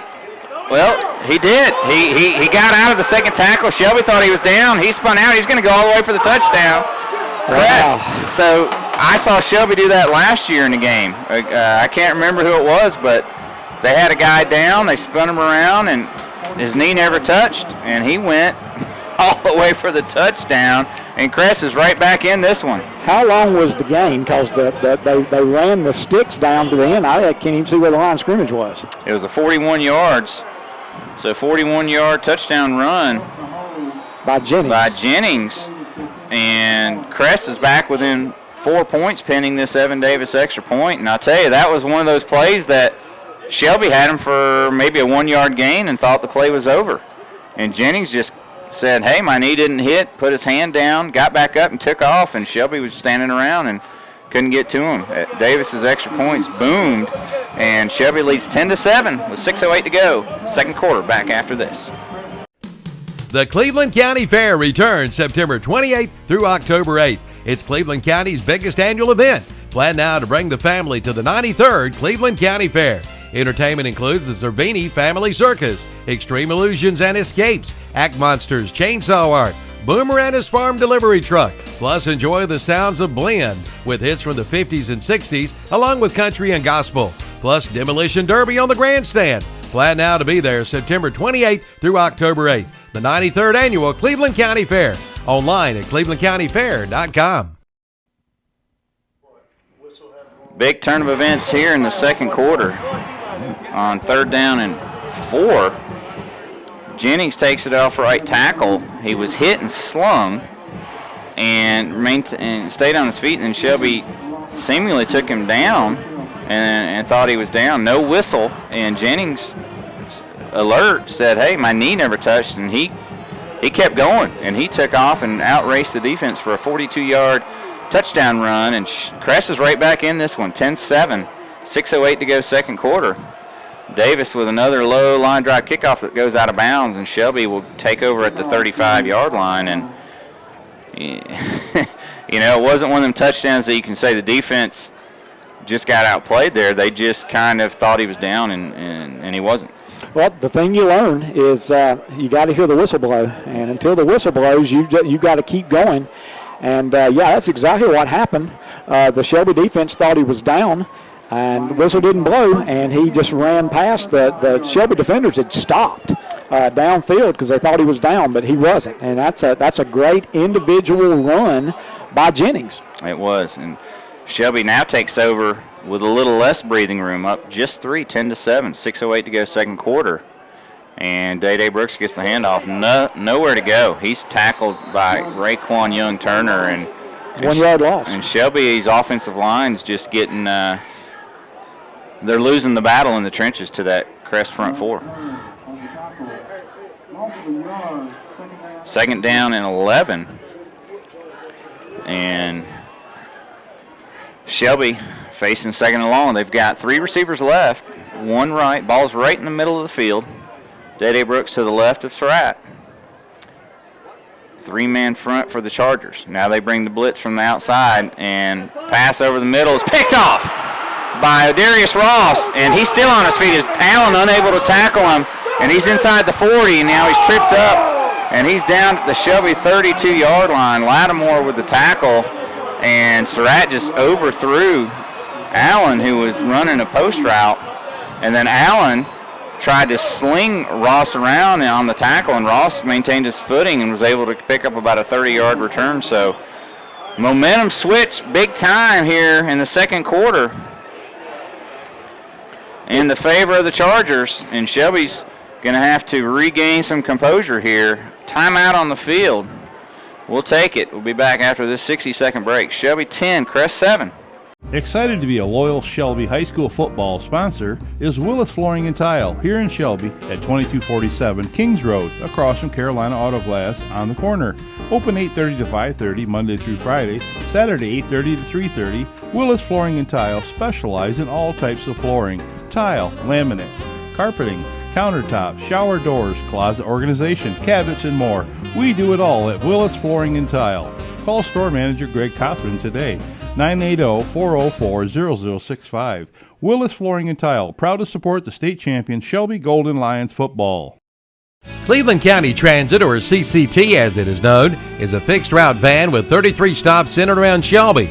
The current charge is $1.25 to ride, but we want you to know that you can ride the CCT van for free beginning August 1st. That's right, there will not be a charge to ride the CCT van from August 1st through September 29th.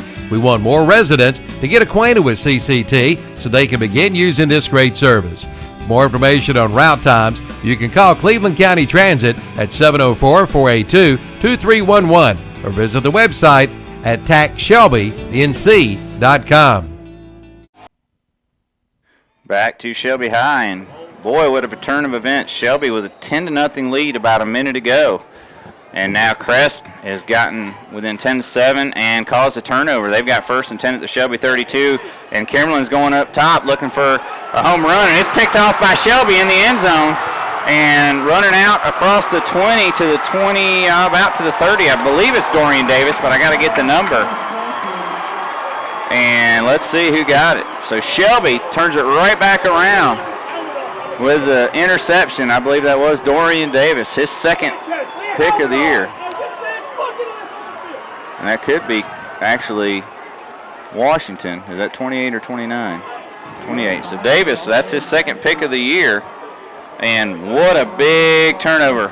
And that's really the third time that Davis has had perfect coverage out there on the edge. And I wasn't so sure that the Crest receiver didn't kind of push him there right at the end, but Davis made the pick anyway. Well, the receiver also ran out of bounds and ran back in bounds, and so he shouldn't have been even able to catch it could he have gotten to it, but I bet they wouldn't have called it because it's hard for the official to see that. Nonetheless, big play by Davis as he was able to keep his eye on that and keep his balance and make the pick in the end zone, and then a nice return out to the 30. 1st and 10 Shelby, and there's Day Brooks carrying tacklers for about a 7 and maybe an 8-yard gain. Yeah, that's a good 7-yard gain, and that time Shelby had a good run call because the Crest brought their outside linebacker up, and by bringing him in pressure immediately, he wasn't there to make the tackle once Day got 3 yards up the field. 2nd down 3, Crest with the wrong personnel on the field. They're going to have to call a timeout. You may have heard their coaches through our field mic, and we're going to take it too. We'll be back right after the 60-second break. Shelby 10, Crest 7, 4:40 to go. Second quarter, back right after this. The Christmas in August sale has been so successful at Renato Kia in Shelby, they're holding it through September. That's right, it's now Christmas in September. Come on in for year-end pricing. Why wait? See the huge selection, and if they don't have what you want, they'll get it for you. You save a lot, and you can earn a lot with special Christmas tree gift earnings. Come in for all the details. It's now Christmas in September at Renato Kia, 4423 East Dixon Boulevard in Shelby, online at renatokia.com. And oh yeah, ho, ho, ho, Merry Christmas! It's the Echo National Big Fall Savings Sale at Shelby Hardware, 506 South Lafayette Street in Shelby. An Echo handheld leaf blower, now only $189.95 after your $30 instant rebate. An Echo curved shaft trimmer, just $189.95 after your $30 instant rebate. Ask about the 5-year consumer warranty and the 2-year commercial warranty. Power on and on and on with an Echo during the Echo National Big Fall Savings Event at Shelby Hardware, 506 South Lafayette Street in Shelby. 1st down, second down and 3 golden lines, and a missed handled on the snap, but Malik Surratt picks it up, and Jeff, I think he got a 1st down over the right side. Yeah, he ended up getting 4 yards on that, and you know how we talked about Crest having the same thing? The ball got kind of bobbled, and it kind of messed up the timing. The exact same thing happened with the Golden Lions that time, so it is going to be a 1st down. Sagebrush 1st down for the Golden Lions. 1st and 10 at the 41, and hand off to Day Brooks, and again, he's just kind of carrying guys for about 3.5, 4 yards out to the 45. And that was the first time Shelby's been in the pistol formation, and by doing that, Day gets about an extra yard to try to find that hole that he's looking for, and that might be a good idea. It's going to end up getting almost 4 yards, 2nd down and 6 here. 3:57, clock running. Shelby leads 10-7 here late in the first half. And Crest keeps showing that sort of safety blitz as 10. McIntyre keeps coming up, and here he comes again, but there's Day running right into McIntyre. Yeah, just not anything there. He gets a yard. And that's a hard-won yard. And so that's going to be 3rd down and 5. Again, very impressed with that Crest front, and got to really call it a front 7. It's basically 3. A front 7. It's three down men and 4 linebackers, and now Crest got everybody walked up on the line here. 8 men on the line for Crest, and now they walk up a 9th. And they're rolling Surratt to the right. He gets pressure from the backside. He steps up, and he's going to air it out, and he had room to get the first down. And Malik McMullins with a huge grab inside the 10-yard line for the Golden Lions. And now I'm kind of glad Surratt got rid of it, because that was a big play for Shelby. And I tell you, there was a little wrestling match down there at the 10 between McMullins and the defensive back, and McMullins at 200-plus won that battle. 1st and 10 Shelby. Let's call it 1st and goal at the 10. Yeah, that's the longest and goal you can have, because that ball is on the 10. And Shelby going tempo, handoff to Day Brooks, nowhere to go. He's lucky if he even got the line of scrimmage there. Yeah, again, unfortunately, Coach Ware was very prophetic when he talked about the nose guard. I mean, he has just had a great night. Jeremiah Boykins, just a great job. But also the defensive ends have done a nice job, linebackers. It's just been a really good job by the Crest defense. 2nd and goal at the 10. That pass a moment ago, 44 yards from Surratt to McMullins. It couldn't have been at a better time on 3rd and 5. 2nd and 10, and Surratt back to pass, gets pressure again late from the outside, and he's running with it, and he's got nowhere to go. He's able to get it 4 yards, though, down to the 6, and boy, he was carrying that sort of like a loaf of bread. Well, he had his eyes downfield the whole way. He was trying to find someone to throw it to, but he's just really had to make things happen with his feet, because he's not been able to sit back there and look for his reads. He's been running for his life on so many of the passes. 3rd and goal from the 6. We're down to 1:30 left here in the first half.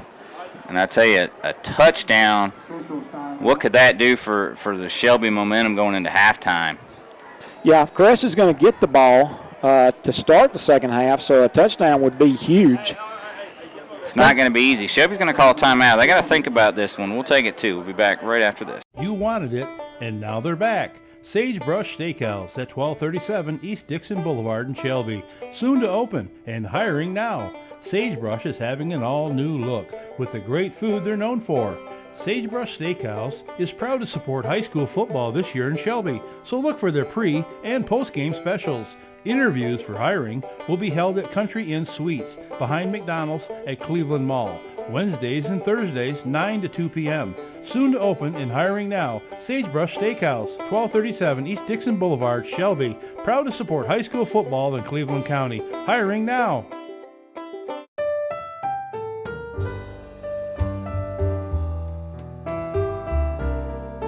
For over 100 years, the Stamey Tysinger Funeral Home in Falston has been providing services to families of our community with care and compassion. And now the Stamey Funeral Home has added the Cremation Center along with a new name, the Stamey Tysinger Funeral Home and Cremation Center. The Stamey Tysinger Funeral Home and Cremation Center on Highway 182 in Falston.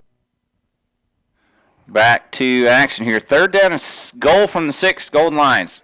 And Crest blitzes from the outside, and they get to Surratt, who gets away and misses a wide open Malik McMullins. And that was just where he was in the grasp, and he couldn't really get much on that throw. And Shelby's going to send in the field goal unit to try to put 3 points up on the board. That was reminiscent of the play Crest had last year. Had a chance to get a wide open receiver in end zone, just missed him. And, again, that's not really Malik's fault, because he was under tremendous pressure. And now here's Chase Hendrick on for the field goal. It's blocked by Crest. They have a chance to pick this up and run, and they do. They pick it up at the 15, and they're out to the 35. They're pushed by a Golden Line instead of tackled, and pushes them out to the 36. And now Crest with a minute 6. They can maybe get some points on the board. So I tell you, on that last field goal attempt that Hendrick made, that same guy almost got to it and blocked, and this time he does get to it. And Crest with a huge defensive stance as Shelby has 1st and goal at the 10, not only unable to get any points, now Crest has himself set up in pretty good field position. 1:06 left in the half, and Crest has 2 timeouts and need to go about 30 yards to have a chance for a tying field goal. 1st and 10, Camerlin rolls left. He gets some pressure, but he gets it away and complete to Davion Pryor. Takes a big hit from Jalen Scott. Picks up 3. But he paid for it. 2nd down and 7. And the clock still runs. I mean, we're down inside 48 seconds right now. And first completed pass. Crest is going to take a timeout by Camerlin, and we'll take it too. We'll take a 30-second break just to make sure we don't miss any action. Back right after this. Summer sales event is underway at Renato Cadillac Buick GMC in Shelby. Come in now and get 0% financing for 72 months on the 2017 GMC Sierra 1500 and the GMC Acadia SLT. But that's not all. Renato Cadillac Buick GMC in Shelby has 0% financing for 72 months on the 2017 Buick Enclave and the 2017 Buick Envision Preferred. Come in now for all the details during the summer's best sales event. Renato Cadillac Buick GMC, 4423 East Dixon Boulevard in Shelby. Doctor, what's wrong with my husband? Let's take a look. CKDKDS Macron. Oh, yes, I've seen this before. Your husband has coyote fever. Coyote fever? Yes, he's obviously learned of the hot deals going on now at your local Coyote tractor dealer. Is this serious? Very serious. Now is the best time to buy one of the best-selling tractors on the market. If you care at all about your husband, you'll drive him over to the Coyote dealer now. Oh, and I'm writing you a prescription for great deals on all implements, too. 2nd down, 7 Chargers. They run a reverse to Sanders. He eludes a tackler in the backfield, and he's got big yardage out across midfield and inside the Shelby 40. Well, they say he stepped out at the 44, but still a big play by the Chargers as Landon Sanders on the reverse avoids getting hit for a loss and takes it all the way into Shelby territory. I'll tell you, this is one of them games where it could be one play that decides it at this point. Yeah, Shelby had that sniffed out. They just didn't make the play, and it was a good run. 17 yards by Sanders. 1st and 10 Chargers in Shelby territory. Pryor with the handoff, and he breaks through. He's at the 30. He gets to the outside 20, 15 still on his feet, and he's down inside the Shelby 15. There's still 28.7 seconds to go. Late flag comes out from the Charger sideline. Let's see the call. Well, we had a Crest and a Shelby player out of bounds, and it's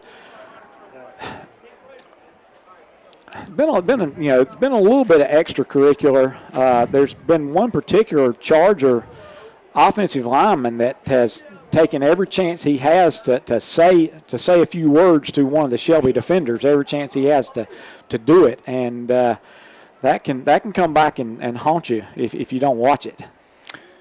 That was a big run by Pryor. First time he's really gotten loose all night.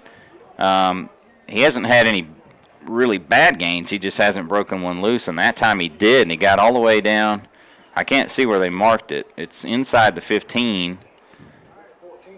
At the 14-yard line. It'd be a 30-yard gain, but there's a couple of flags out there. Could again be one of those offset situations. We'll have to see how this shakes out, and there's no telling because we're way over here. 28.7 seconds to go in the second quarter here, and Shelby leads 10-7. But Crest, who just a second ago, Jeff, was facing 3rd and goal for Shelby at the 6-yard line, and now just a few seconds later, they're sitting here pounding on the door, maybe getting ready to take the lead, and they call unsportsmanlike conduct only on Shelby. Unbelievable. And so tack on, half the distance now from the 14, I'm assuming, and you're talking about inside the 10-yard line, 1st and goal Chargers, when, less than a minute ago, Shelby had 1st and goal the other way, looking to go up 10 points. Now Crest looking to take the lead, and we're going to have to call a timeout because officials are talking to both coaches. And we'll be back right after this.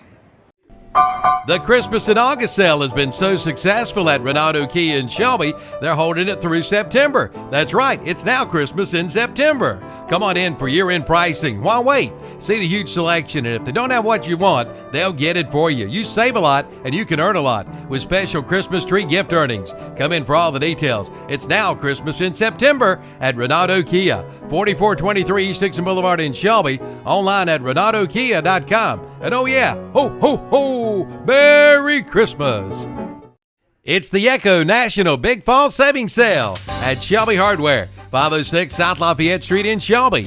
An Echo handheld leaf blower, now only $189.95 after your $30 instant rebate. An Echo curved shaft trimmer, just $189.95 after your $30 instant rebate. Ask about the 5-year consumer warranty and the 2-year commercial warranty. Power on and on and on with an Echo during the Echo National Big Fall Savings Event at Shelby Hardware, 506 South Lafayette Street in Shelby. Back to Shelby High. First and goal. Crest at the Shelby 7-yard line. And what a turn of events over the last minute and a half in this ball game is Crest now looking to either tie it or take the lead potentially on Shelby. And Shelby just took their second time out. And so another timeout in this last couple of minutes has been wild and wacky, but we'll take another break. We'll be right back. The foot doctors of choice for many in this area are Doctors Jeff Mooney and Ron Maskarnik at Foothills Podiatry. In fact, people come to Foothills Podiatry from miles around for gentle but state-of-the-art foot care. Our staff truly cares about your needs. You can expect top-notch medical and surgical care from a staff dedicated to quality service. Whether a repeat patient or a new one, come see us soon at Foothills Podiatry, 707 North Morgan Street in Shelby. Get the fire you desire at Future Energy Company in Shelby. Keep warm with a Menneson fireplace and gas logs or Yoda wood stove. There's one for your home. Head into the big game? Drop by Future Energy Company in Shelby for a Yeti or K2 cooler. Get your Yeti tumblers there too. And Future Energy Company is your Big Green Egg and Green Mountain Pellet Grill dealer. Get the fire you desire at Future Energy Company, 130 West Graham Street in Uptown Shelby, or online at futureenergyco.com. First and goal, Crest at the Shelby 7. 28.7 seconds to go here, second quarter. Crest trailing Shelby 7-10 on the Medical Arts Pharmacy scoreboard. And I'll tell you, the Crest faithful on their feet is just a moment ago trailing 10-0. I believe they felt like they just couldn't get much going, and now they're looking to maybe take the lead on the goal lines going into halftime. Kimberlin on the keeper. He's inside the 5, reaches for the goal line. He's going to be down at the 2. And I believe that's a gain of 5, and now Crest maybe with a timeout. That's going to be Crest's last timeout. 21.6 seconds left in the half. Kimberlin, again, big player, and he had the fake on the sweep, and then he followed the lineman right up the gut, and I thought he was going to score there for a while. Yeah, nice run by Kimberlin, and tell you, Crest has it second and goal at the Shelby 2-yard line. 21.6. Even without a timeout, if you throw it, you got 3 good plays easily. If you run it, you might have 2 plays in you, and so we'll have to see what Crest elects to do. It's a big second down call, really. Let's say they run it, Jeff, and they don't get it, or they lose a yard or 2. They're going to have to really snap it quickly. They are, and that just puts them in a bind. But, you know, aren't they excited to be in that situation when about a minute ago they were looking at fourth and goal, Shelby getting ready to kick a field goal to go up by 6, and instead you have the blocked field goal, the 2 big plays, a couple of penalties, and so now Crest knocking on the door. Second and goal at the Shelby 2, 21.6 to go in the second quarter. And here we go, folks.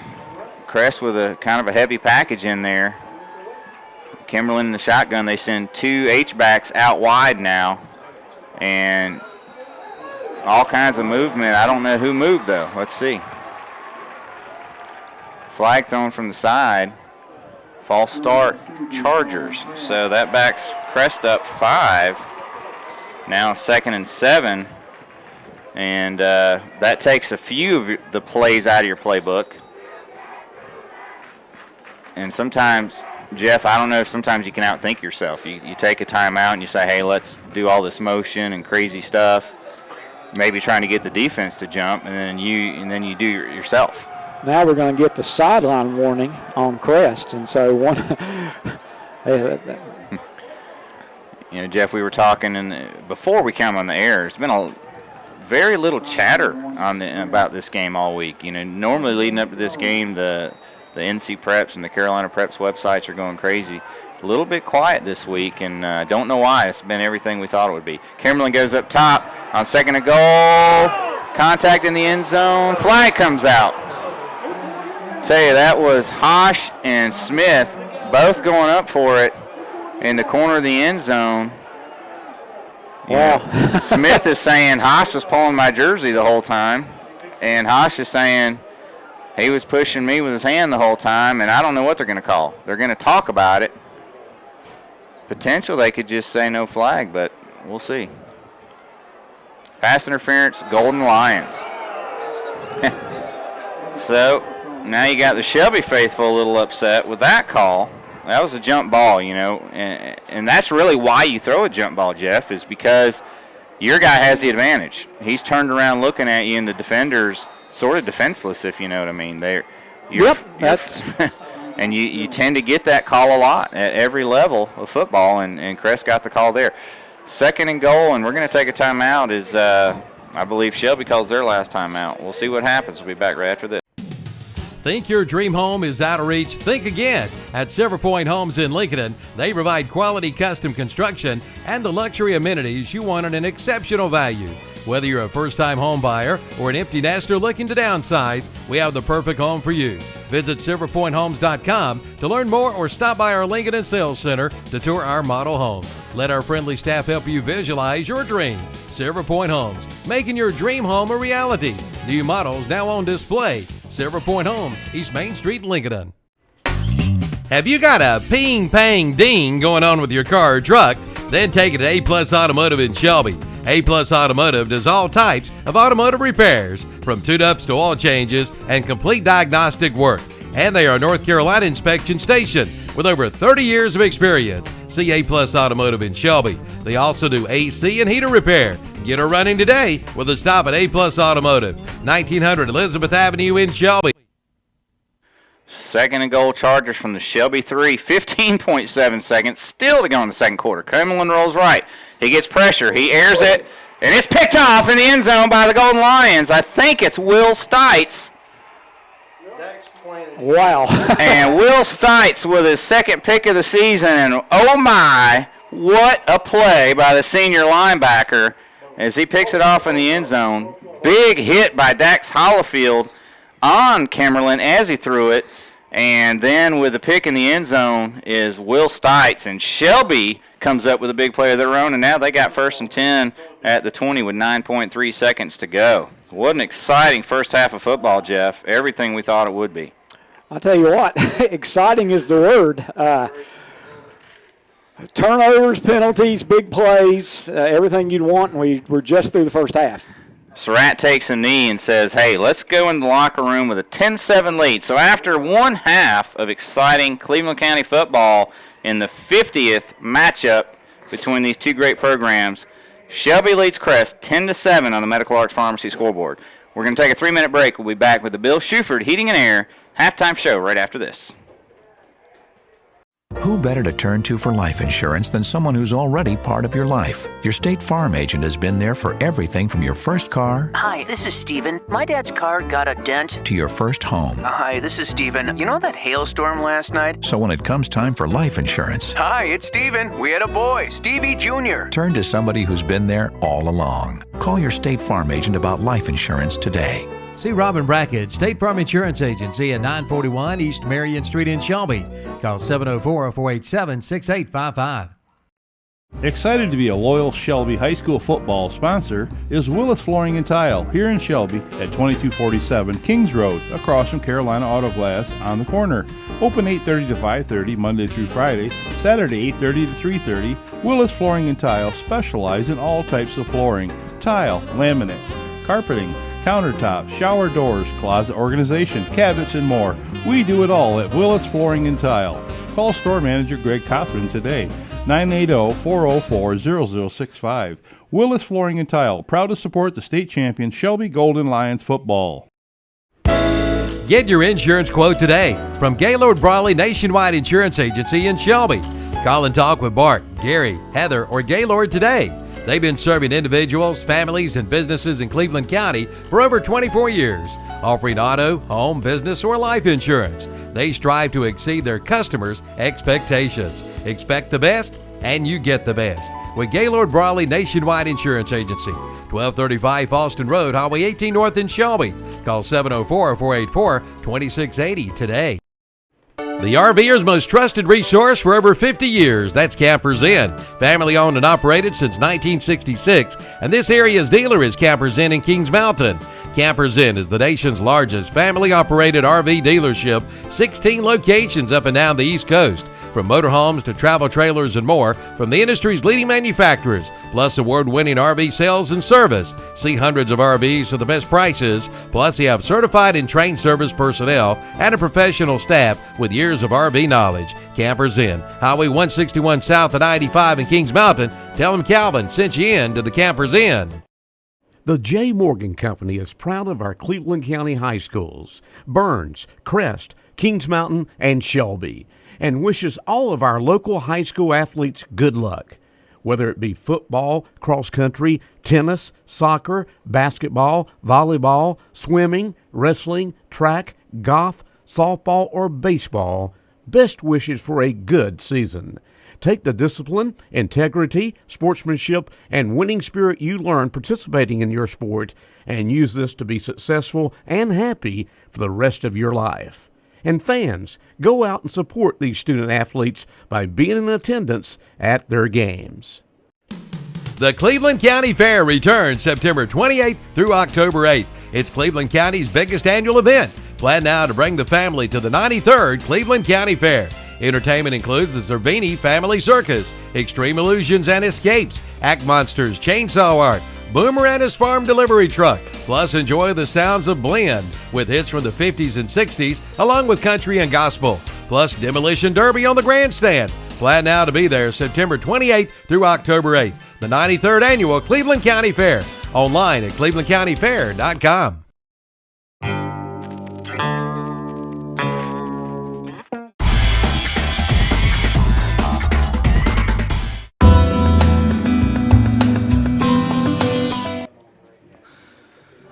Time for the Bill Shuford Heating and Air halftime show here at Shelby High. What a first half. Shelby on top of Crest 10-7 on the Medical Arts Pharmacy scoreboard, and it's been another defensive battle from these county rivals. We've seen a lot of them over the years, Jeff, and we've got another one on our hands here tonight at Blanton. Well, it's a 10-7 score, but oh my goodness, I mean, there have been twists and turns. There have been blocked kicks. There have been interceptions in the end zone. There have been big plays. There have been it's one thing after another, and it has been exciting. And both sides have some things that they can be really happy about. Both sides have some things that they can be really upset about. Both sides can be upset with the officials. It's the thing that really strikes me, Brent, is that we've seen Shelby and Crest do some of the very same things one after another. I mean, we talk about the bad snap that was picked up and turned into a first down. Both sides have done that. We've got a situation where you had a big play to stop Shelby from scoring right at the end of the half, and then you had a big play to stop Crest from scoring right at the end of the half. You've had big sacks. You've had great defensive plays. It's been really exciting for a game that's 10-7. I mean, you'd almost expect it to be, 21-20 with all the twists and turns that we've had. But it's been an exciting game, and I got to tell you, it's a lot more exciting to watch it than to coach in the middle of it. I bet. Yeah, it's been an exciting game. I mean, that's probably the first time all year that both teams have taken all the timeouts, and they had to. We also had both teams withstand a first and goal situation and come away without the other team scoring.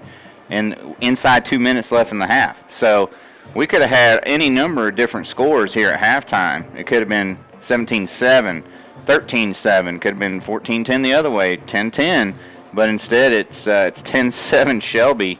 And, the Golden Lions, I bet, will take that any day of the week with how that first half played out. Yes, you got to feel that the Chargers have a little bit of momentum. And although the last big play was made by Shelby, but it was almost like okay, we were able to stop that. But it'll be interesting to see what happens when we come back out for the second half. And let me go ahead and give you the Okies Tire and game recap. And not a whole lot to talk about scoring-wise, but with 2:53 left in the first quarter, Chase Hendrick had a 33-yard field goal. Golden Lions on top 3-0. With 11:49 left in the second quarter, Day Brooks had a 29-yard touchdown run. Hendrick's point after made it 10-0 Shelby. And then with 6:08 left in the second quarter, Isaiah Jennings had a 41-yard touchdown run for Crest. Evan Davis's point after touchdown made it 10-7, and so the halftime score is 10-7. Shelby has 8 first downs, 3 of them due to Crest penalty. Crest has 6 first downs, 2 of them due to Shelby penalties. Crest has been guilty of 5 penalties for 45 yards. Shelby's been guilty of 5 penalties for 28 yards. Now, what's really interesting there is that Shelby had 3 15-yard penalties that were actually 2.5 yards, 3 yards, and 4 yards because they happened so near the goal line. So it's really a close game as far as first downs and things like that are concerned. I'll be interested to see how the total yardage turns out. But the big difference, I would say, is that Shelby has forced 2 interceptions, whereas Crest has forced 1 interception and blocked a kick. So in a way, it's almost like 2 turnovers apiece, although the block kick is not truly a turnover. Yeah, it's been a wild half. Penalties, turnovers, special teams plays, and that's why we have a close ball game. Stats. We'll call it the Okies Tire and recap of the first half stats. So for Shelby, it was Day Brooks, 15 carries, 69 yards, 1 touchdown. Malik Surratt, 7 carries for 20 yards. So those were the only 2 players that carried the ball for Shelby. So 22 carries, 89 yards, 1 touchdown. So 4 yards a carry average. Passing, Surratt, 2 of 9 for 46 yards and an interception. Of course, he had a 2-yard pass to M.J. Allen and then a 44-yard pass to Malik McMullins. So Shelby with 135 total yards at the half. For Crest, Davion Pryor, 9 carries for 58 yards. Isaiah Jennings, 2 carries for 47 yards and a touchdown. Landon Zanders, 1 carry for 17 yards. Jalen Graham, one carry for -1. And Peyton Kimberlin, 4 carries for 3 yards. So Crest with 17 rushes for 118 yards and a touchdown. Passing, Kimberlin is 1 of 8 for 3 yards and 2 interceptions. Davion Pryor has 1 catch for 3 yards. So Crest with 121 total yards. So Shelby with a 14-yard advantage and a 3-point advantage on the scoreboard. But it was big plays both ways. You look at Shelby, 135 yards, Jeff. Well, 44 of them came on 1 pass, and another 29 came on 1 run. So you got over half your yards in 2 plays. Same thing for Crest. They had 121 yards. Well, 41 came on that crazy touchdown run where Shelby thought they had, Jennings tackled for a 2-yard gain, and he wasn't down, and he ran another 39 yards for a touchdown. And then they got 30 yards on that run by Pryor right before about 20 seconds left that got them inside the 10. So there's 71 of their 121 on 2 plays. So both teams with 2 plays pretty much account for, 60% of their offensive yardage in the first half. Well, when people ask me about, what I'd seen, I talked about how both teams were very good defensively, and both teams were trying to find the correct combinations as far as their offensive line was concerned. And that's pretty much what we've seen tonight, Brent. We've also, talked about how important special teams would be. And, Crest had the 4-yard punt off the side of the foot. And then they've also blocked the Shelby field goal. And so, again, it's like Shelby has a 3-point lead because it's just been a really close game. And, like you mentioned, 2 big plays by each offense, pretty much accounting for all the offense. So it's been a game that has been dominated by the defenses, and it's been, like I say, it's been an exciting game for a game where there's just not much scoring occurring. Yeah, I guess the one positive I take out of this halftime score is we said it in the pregame. This series over the last 20 years since Shelby went to 2A in 97, so that's 20 years of games. Shelby's won 7 out of the 20, and in those 7 wins, the most points Shelby scored is 21 points. So they've won 7 games without scoring more than 21 points in any of those games. Tonight they've got 10 and they have a lead. So the game's sort of playing into the type of game that Shelby's won in this series over the last 20 years versus the type of game that Crest has won. Don't know if that's going to have anything to do with the outcome tonight, but the trend is in Shelby's favor if there's a trend.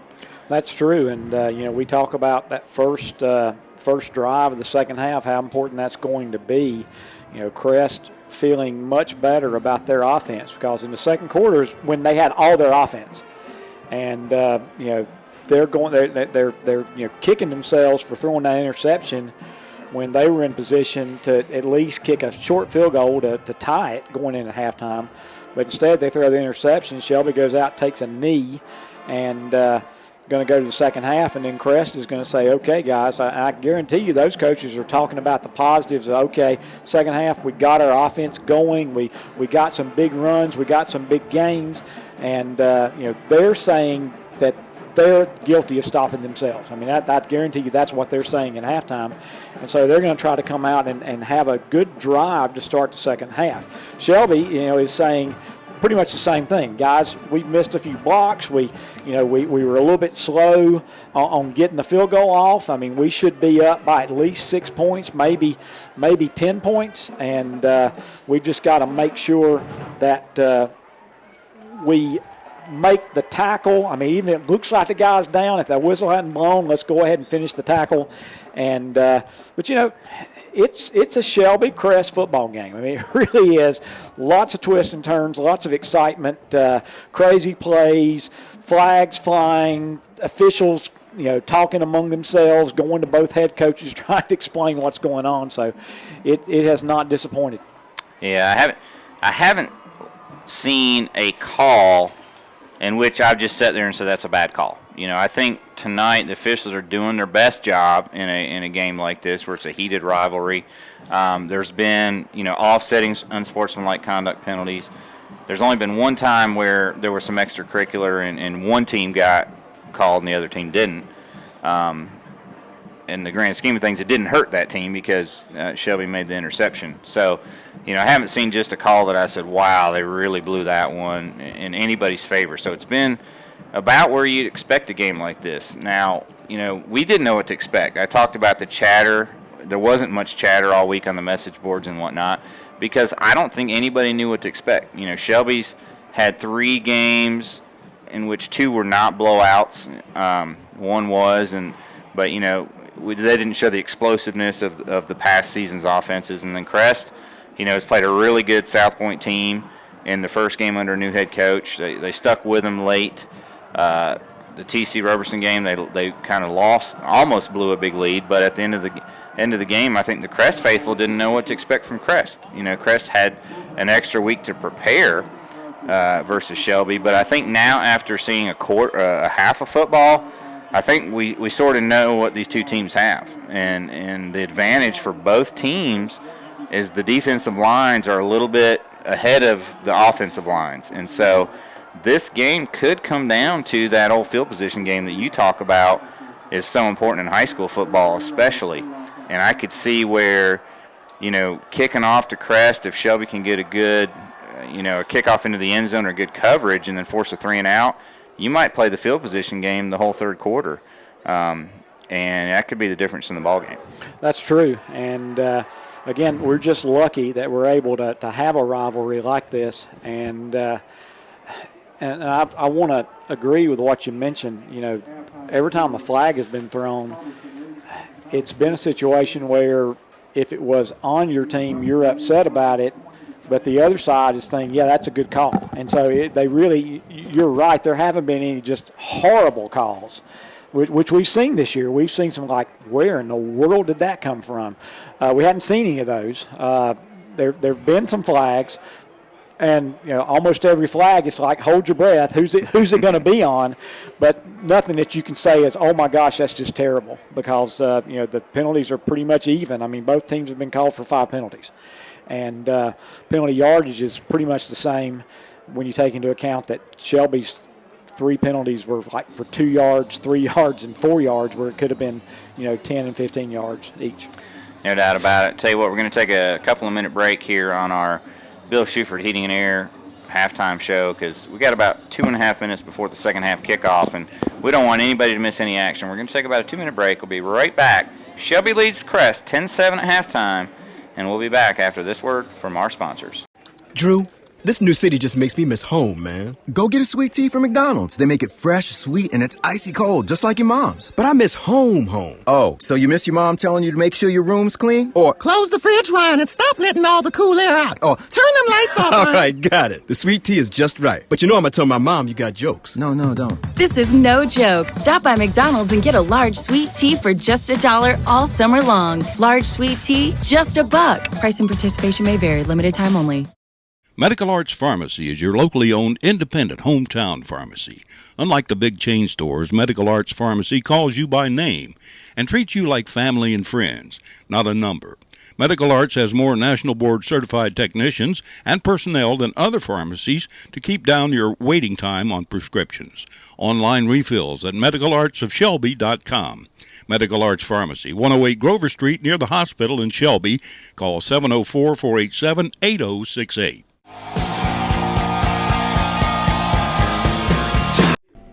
The Christmas and August sale has been so successful at Renato Kia in Shelby, they're holding it through September. That's right, it's now Christmas in September. Come on in for year-end pricing. Why wait? See the huge selection, and if they don't have what you want, they'll get it for you. You save a lot, and you can earn a lot with special Christmas tree gift earnings. Come in for all the details. It's now Christmas in September at Renato Kia, 4423 East Dixon Boulevard in Shelby, online at renatokia.com. And oh yeah, ho, ho, ho, Merry Christmas! Buy from the originator, not the imitator. Before you buy your next set of tires, check around and compare, and you'll find the best prices at Oakey's Tire and Recap in Shelby. With name brands like Goodyear, Mastercraft, Michelin, Yokohama, Firestone, GT Radio, Dura, and more. Plus, Oakey's has used tires too, and road service is available, and they'll rotate and balance your tires for the lifetime of your tire. Oakey's Tire and Recapping, 800 West Warren Street in Shelby, Cleveland County's hometown dealer for over 39 years. Considering hardwood flooring for your home? Then head to Flooring America in Kings Mountain or Carpet One Interiors in Ranlow. Right now at both locations, you'll find a big selection of in-stock hardwoods on sale, priced as low as $2.99 a square foot. That's right, only $2.99 a square foot at Flooring America, 602 Slater Street in Kings Mountain, and Carpet One Interiors in Ranlow. The Train Comfort Specialist. He's so reliable that buses set their schedules to him. Once, he was the best man for a guy he didn't even know. He's never used a snooze button. The unstoppable Train Comfort Specialist. Just one more reason why it's hard to stop a train. Your train dealer is Forest City Heated and Air at 457. The foot doctors of choice for...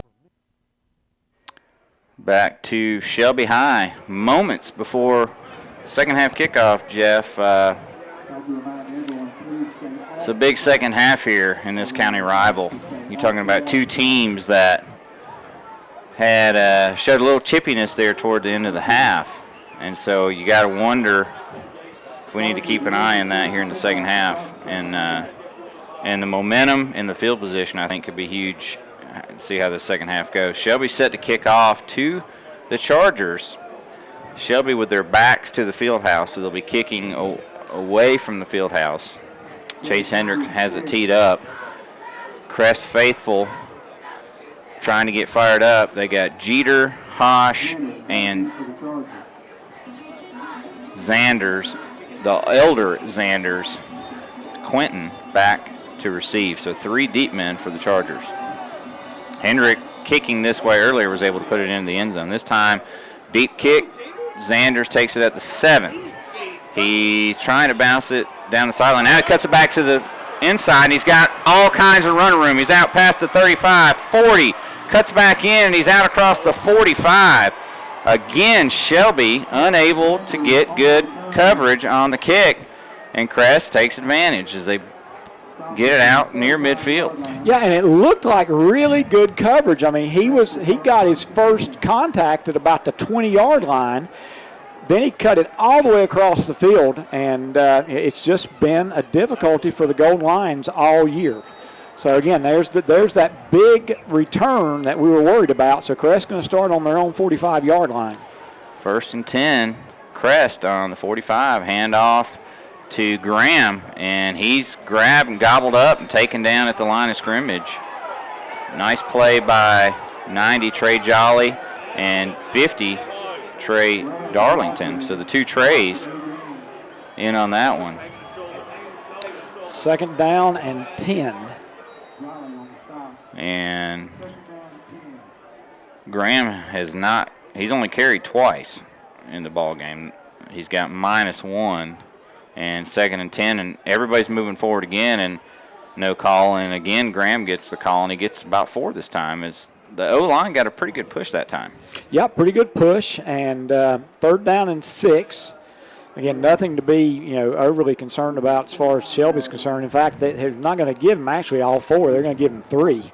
It's almost like the side judge said it's 4, but the umpire said, nah, I saw where you went down. So it's actually a 3-yard gain, Brent. So 3rd and 7 doesn't sound like a lot of difference, but 3rd and 7 is a big difference from 3rd and 6. Yeah, it's a big yard. Crest at their own 48, so they're almost to midfield, but this is a big down.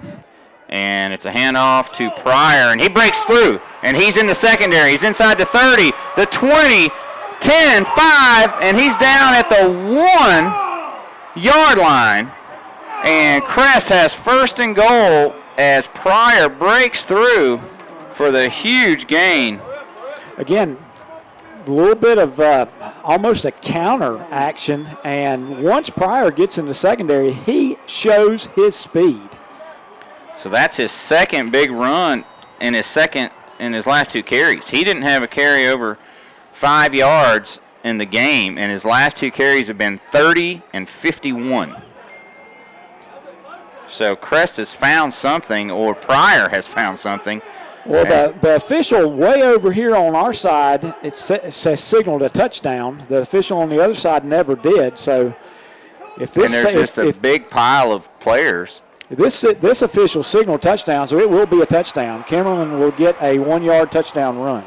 So Crest takes the lead on the Medical Arts Pharmacy scoreboard, 13-10 over Shelby on the Kimberlin 1-yard scamper or keeper, and Davis will come in trying to make it a 4-point game. Holding for the Chargers is Brayson Melton, 41, and so Chargers on their opening drive have a big kickoff return, a big 3rd down run by Pryor, and then a Kimberlin sneak, and Davis's extra point's good. Crest 14, Shelby 10. Back right after this. The Cleveland County Fair returns September 28th through October 8th. It's Cleveland County's biggest annual event. Plan now to bring the family to the 93rd Cleveland County Fair. Entertainment includes the Cervini Family Circus, Extreme Illusions and Escapes, Act Monsters, Chainsaw Art, Boomer and his farm delivery truck. Plus, enjoy the sounds of Blend with hits from the 50s and 60s, along with country and gospel. Plus, Demolition Derby on the grandstand. Plan now to be there September 28th through October 8th. The 93rd Annual Cleveland County Fair. Online at clevelandcountyfair.com. Chargers strike quickly here to start the second half. Takes all of a minute and 49 seconds, Jeff, and Crest up 14-10 is, wow, you got to say, 3rd down and 7. We were sitting there saying, well, it's different than 3rd and 6, and it is. But Pryor says, I'm going 51 yards down to basically the 1-yard line, and then Kimberlin takes it in from there, and Shelby's faithful are kind of shocked in the stands as Shelby's lost a 10-point lead. Now the onside kick by Crest, and it's going to work. It hits a Shelby player at the 50-yard line, bounces off his foot, And I thought Crest had it, but gosh, I think the official's saying Shelby's got it and they're down. Well, it looks like we've got a situation where both guys possess it, and if both guys possess it, it belongs to the offense. And so we're going to have to see who they give it to. I think it was Trey Darlington that ended up with the football. So they 30, Keelan Surratt, so they kicked it, kind of a shocker line drive. It hits the Shelby guy right in the leg and bounces forward. And then there was a scrum for the ball. Shelby does keep it. And they're going to have it 1st and 10 on the 50. So now Shelby in great field position after the gamble by Crest doesn't work. And on 1st down, Day Brooks gets nothing as he's stuffed for basically no gain. Yeah, he gets nothing. He's stuffed, and we were lucky we didn't have a 5-yard penalty because it looked like the left side of the line was moving. Now, if the left side of the line's moving, they're kind of expecting that penalty, and so they don't come off the ball very hard. So that was just a doomed play to begin with. So 2nd down and 10 at midfield for the Golden Lions. Shelby's sort of in danger here of, not keeping their composure here as they've lost the lead. Low snap to Surratt, and he comes up with it. Now he lost the pass to M.J. Allen, but overshoots him by a few yards. Falls incomplete. Now it's 3rd and 10 Shelby. So, great field position at the 50, but now they're faced with 3rd and 10. And that time he had plenty of time to throw, but it's almost like Malik's been in such a hurry to get rid of the ball. He wasn't able to keep his feet set to make a good throw that time. So 3rd and 10 at the 50, 9:28 to go 3rd quarter. Crest on top of Shelby, 14-10. Play clock at 10, and Surratt looks to the sideline a little bit confused about what the play call is. Now he's got it. Man in motion is Andre Cherry. Back to pass is Surratt. He looks, he steps up, and he lofts it deep, and he's got a man behind the defense, but he underthrows it, nearly picked off by Landon Zanders. He had, I believe, Cherry behind the defense, and Surratt just didn't get enough on it, and Zanders was able to close and nearly make the diving pick. Yeah, it was a great play by Zanders, and so we've had back-to-back passes, and the first pass was overthrown, and the second pass was underthrown.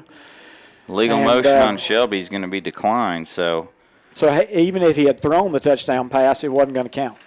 So Surratt just 2 of 11 in the ball game.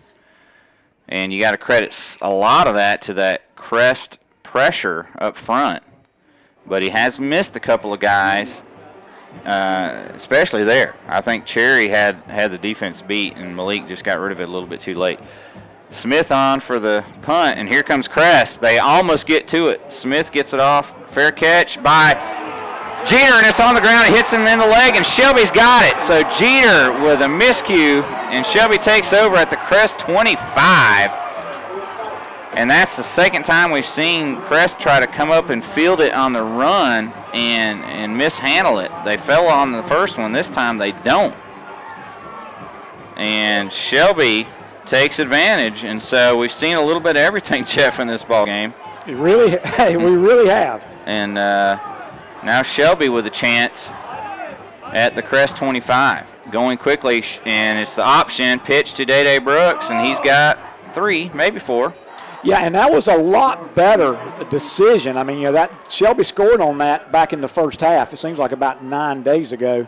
And this time, Malik actually took it forward and brought one of the defenders to him, and that gave a chance for Day to get some yardage. So it's going to be 2nd down and 6. So they give him 4 to the 21, and only problem I had with that whole play is they ran it from the right hash to the short side of the field, and Day ran out of room. Ball still on the right hash, 2nd down and 6, 8:35 to go. Crest 14, Shelby 10. Pressure comes late, and Malik's going to tuck it and run. He's got a 1st down inside the 15. Let's see where they mark it. I believe they mark him at the 14. So that's a gain of 7, and with the pressure Malik's getting, he's starting to look a little antsy in the pocket. That time he took off a little early than I thought he needed, but it turned out. He got a sagebrush 1st down for the Golden Lions. That's true, and we talked about on his first 2 passes. I mean, one of them he overthrew and one he underthrew, and I think both times he's just a little bit antsy because he's been under tremendous pressure all night. He has, but big first down there by Malik. I got to give him credit on that run. Shelby 1st and 10 at the Crest 14. Now Malik back. He sets his feet. He's got time, but he can't find anybody. Now he rolls left. He's going to take a huge sack all the way back at the 23-yard line. And that time I think he probably could have gotten rid of it at some point. But that's just a coverage sack. That's a coverage sack. If there's nobody open to throw it to, I mean, he had plenty of time. Now, maybe he had plenty of time because they rushed 4 and dropped 7. I mean, that's what I got to figure that they did. But that's a huge sack. So, again, 2nd down and 19 now. And it kind of takes Shelby back out of maybe on the edge of Hendrick's field goal range, too, by taking a 9-yard sack there. But it's just 2nd down. Plenty of time to get some yards here. Plenty of downs, I should say. In motion goes Tucker Green. Snap. Back to throw and pressure. It's a screen, and Malik had to get rid of it too quickly. And Day could have made the catch low, but he just couldn't hold on to it. Well, I think he would have been doomed had he made the catch because we had to get rid of it so fast that we weren't able to set the blocks on the outside. It's a pretty good play call because they're coming. They're bringing so much pressure. But Shelby is just out of sync right now offensively, and you've got to give credit to the Crest defense. It's not that Shelby is not trying. It's just that Crest is whooping them up front. Yeah, they got to get a little bit better protection, and then Malik's got to just trust it and fire off. 3rd down and long. Malik sits, throws it, and he has an open Malik McMullins, and he overthrows him. He gets hit after the throw, no call, and now you got 4th and long for Shelby. They're going to send the punt unit out, it looks like, even though they're on the Crest 23-yard line. Nah, it just looks like the punt unit. Okay, now it's Chase Hendrick because Smith's the holder. Okay. Yeah, Smith's the holder. The bigger concern is that incomplete pass, and Surratt's 2 for 13 tonight. Another concern is you've got to block that edge to get this kickoff. And it's a low kick that's a liner. Wide left. Wide left. So the missed 40-yard field goal, and the score remains 14-10 Crest on the Medical Arts Pharmacy scoreboard. They'll take over at the 20-yard line after this 30-second break. Your American Standard Heating and Air Conditioning dealer is Bill Shupert Heating and Air in Shelby. Come in soon and check out their newly renovated offices. And right now, get 0% financing for 60 months for qualified buyers. Come in and find out all the details. And don't forget, Bill Shupert Heating and Air services all makes and models. Just call 704-484-0025 to schedule your appointment today. Bill Shupert Heating and Air, 213 Campbell Street in Shelby, your American Standard Heating and Air Conditioning dealer. 7:17 to go, 3rd quarter. Crest on top of Shelby, 14-10. And Shelby misses a 40-yard field goal, but it goes through the end zone. Crest takes over 1st and 10 at their own 20. 1st down play, carry by Pryor. He gets hit in the backfield and muscles his way back to the line of scrimmage, maybe even a half a yard. And Shelby's having a tough time actually completing the tackle. They're hitting him in the backfield, 3 yards deep. They're grabbing him, and then for whatever reason, they're not holding him on and bringing him down, and that's how Crest scored that first touchdown. We'll call it really no gain, though. So a win for the Shelby defensive front there, 2nd and 10. And there goes Graham, and he finds a seam and gets 12. Make it 13, and that's a 1st down Crest. They're having success over the right tackle or between the right guard and tackle. And now Crest is starting to own the line of scrimmage both ways. And that's not a good sign for Shelby. Everybody's in motion. I've got to call that. And Coach Hahn is really upset. I mean, they are the quarterback and both running backs are moving toward the line of scrimmage before the snap of the ball. Yeah, the first drive they did it like 2 or 3 plays in a row, and then they've done it a couple of times here and there since. And that time it was really obvious, but no call. 2nd down 8. Graham got 2. 6 minutes to go, 3rd quarter, and the ball's on the ground as Graham mishandled the snap from Kimberlin, and that's going to really help Shelby because that's a 7-yard loss on the play. So that's going to bring up 3rd down and 14, maybe 15. Right now, the Golden Lions are just trying to catch their breath. It's like even here in the press box, we're just almost expecting something bad to happen, and you can kind of get that feeling. Momentum has really switched. The Crest side, they're jumping up and down. They're excited. They're waiting to see what happens next, and Shelby's just kind of like, oh my gosh, what are we going to do? Kimberlin on the keeper, and he took a hit, but he's kept it going. He gets 7, maybe even 8. But it's going to be 4th down. And so Kimberlin gets a few, but it's going to be, let's call it 4th and 7, just like, okay, so on the punt will be Davis.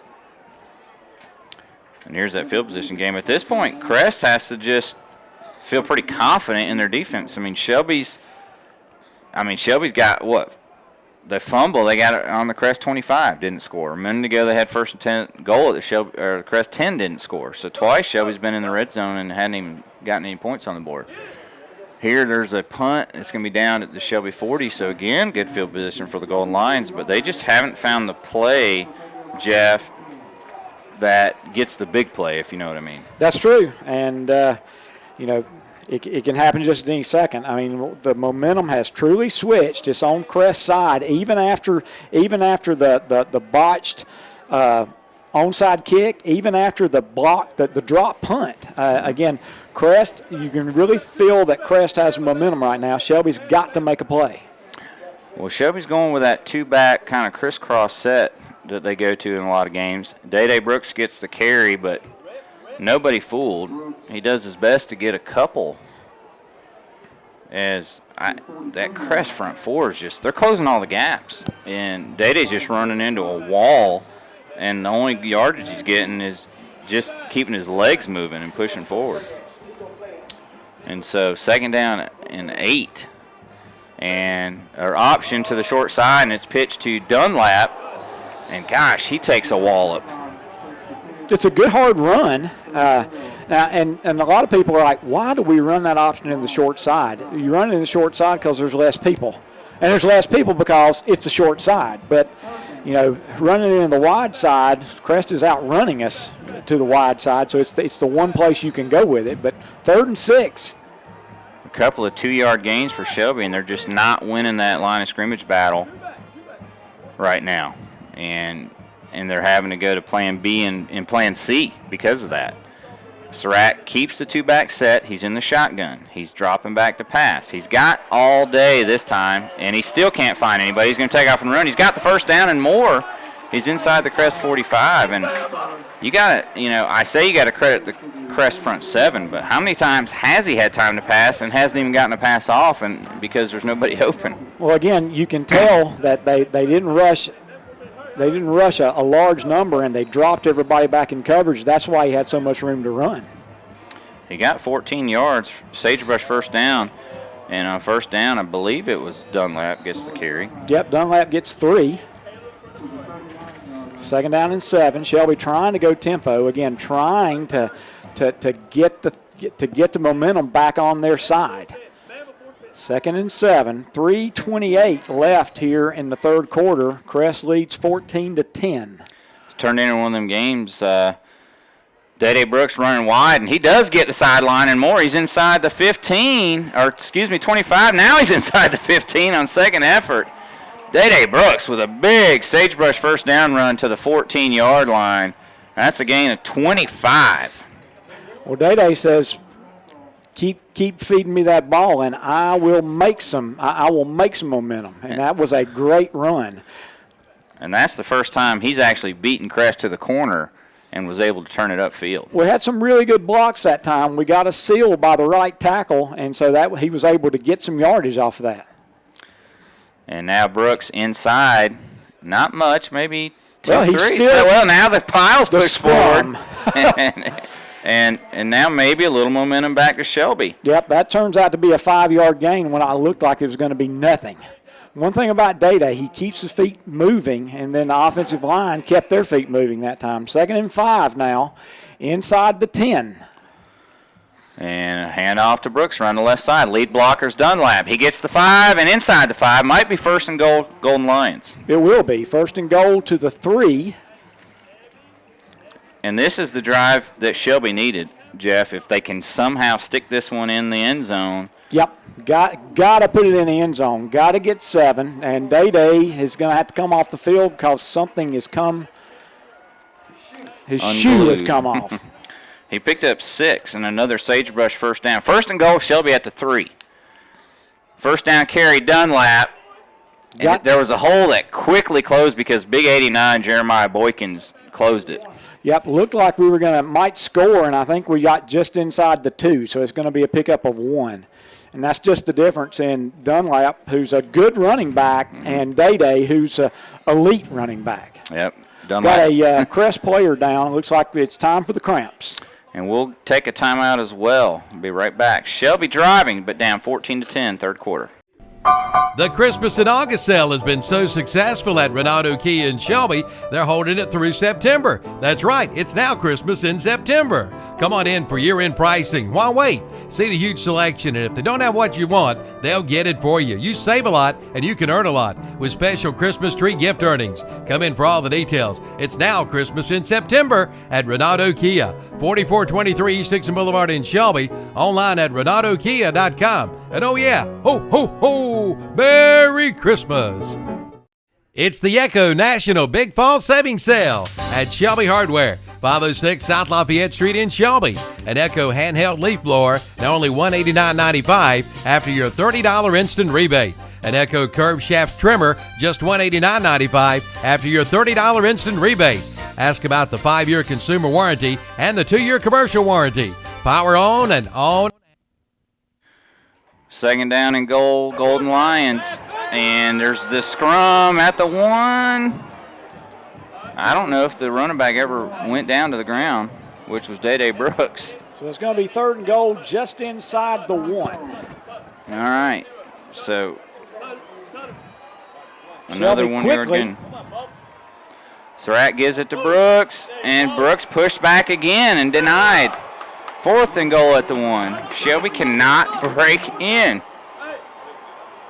So not sure what Shelby's going to do here. Got to go for it. I believe you do. But what do you call here? Crest defense is just winning the battle in the trenches. And Shelby's going to go for it. And Malik keeps it. He actually runs the option. He pitches it to Dunlap. Down in front of the goal line, the ball's fumbled forward through the end zone, but they're going to say he was down short of the goal line.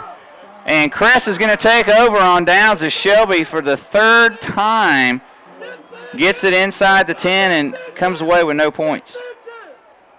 Wow. I mean, that is down at literally the 6-inch line as they faked the handoff to Brooks and ran the option, and Crest was not fooled.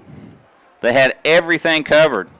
And Shelby, with first and goal at the 3, cannot get the ball in the end zone, and Crest takes over on downs. Good news, I guess, Jeff, is Crest has it at their own 6-inch line.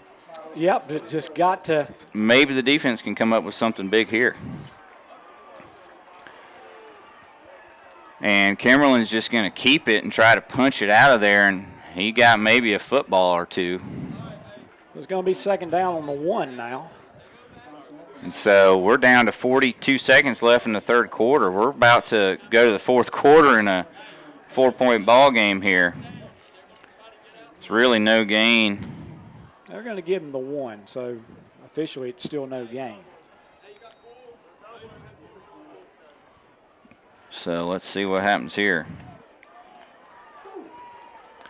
Maybe the last play of the third quarter. Kimberlin in the shotgun, and he's going to throw it, and he's going to air it out, and he's put a lot of air under this one. And the only guy that can catch it, Shelby, off the fingertips of 27, Deshaun Christopher. He had great coverage on Ty Hosh, and it falls incomplete. Still 10.1 seconds left here in the third quarter, and we're going to get another play at least. So third down and a little bit over 9. Almost 10. Crest on their own 1-yard line. This is where they've caught Shelby in a sort of a draw where Pryor's been able to hit them between the right guard and tackle for big yards on 3rd and long. He's done it twice. Let's see if Crest goes back to that play, and let's see if Shelby's ready for it. High snap. It's in the air. It's in the end zone. Scrum for it. It's just a matter of who got it. It's either going to be a safety or a touchdown. If Crest has it, it's a safety. If Shelby got it, the defense just put Shelby in the lead, and we just got to wait for the signal. We don't have a signal yet. Safety. Safety. So Kimberlin with a 1-yard loss and a safety, and it makes the score 14-12, Crest. At the end of the 3rd quarter, we're going to go to the 4th quarter with a 2-point ball game, and Crest punting or kicking off to the goal lines, but we'll do that after this. Let's take a break. Your American Standard Heating and Air Conditioning dealer is Bill Shupert Heating and Air in Shelby. Come in soon and check out their newly renovated offices. And right now, get 0% financing for 60 months for qualified buyers. Come in and find out all the details. And don't forget, Bill Shupert Heating and Air services all makes and models. Just call 704-484-0025 to schedule your appointment today. Bill Shupert Heating and Air, 213 Campbell Street in Shelby, your American Standard Heating and Air Conditioning dealer. Wow, what a 50th edition of Shelby and Crest, Jeff. 14-12 as we enter the 4th quarter. I mean, Shelby, I guess, was a pile away from taking a 16 or maybe a 17-14 lead, but Crest somehow fell on top of that and just gave up the safety. And instead of Shelby taking the lead, Shelby still trails by 2. Now Crest has to kick off from the 20-yard line, so that's a 20-yard difference in where you're kicking it off from. So Shelby's bound to get pretty darn good field position out of this, regardless of what happens. And it looks like Crest is going to punt it from the 20. Which you can. It's just up to your whatever it is you wish to do. You can punt it or kick it. Shelby's just got to feel like, what can they do to get the ball in the end zone? I mean, they had 1st and goal at the 10, couldn't get it in. They had 1st and goal at the 3, couldn't get it in. And now it drops and it rolls and takes the Crest roll all the way back to the Shelby 25. Oh, my goodness. They've called they've called a clip on us way back at the 23-yard line, so we're going to start with it on about our own 10-yard line. Yeah, and there's 2 flags. I think Shelby may have been grabbed by the face mask on the tackle. I saw Baxter's head turned all the way around there, and he's grabbing his face mask saying, I got. So we may see a face mask on Crest and a block in the back on Shelby. Well, it was turning out to be a really good kickoff return. And, again, I don't know that it was a bad call. It was just unfortunate that we clipped. I mean, Shelby is got to get control of their emotions right now, because you're kind of feeling like, gosh, they punted it from their 20 and we ended up mishandling it. It goes all the way back.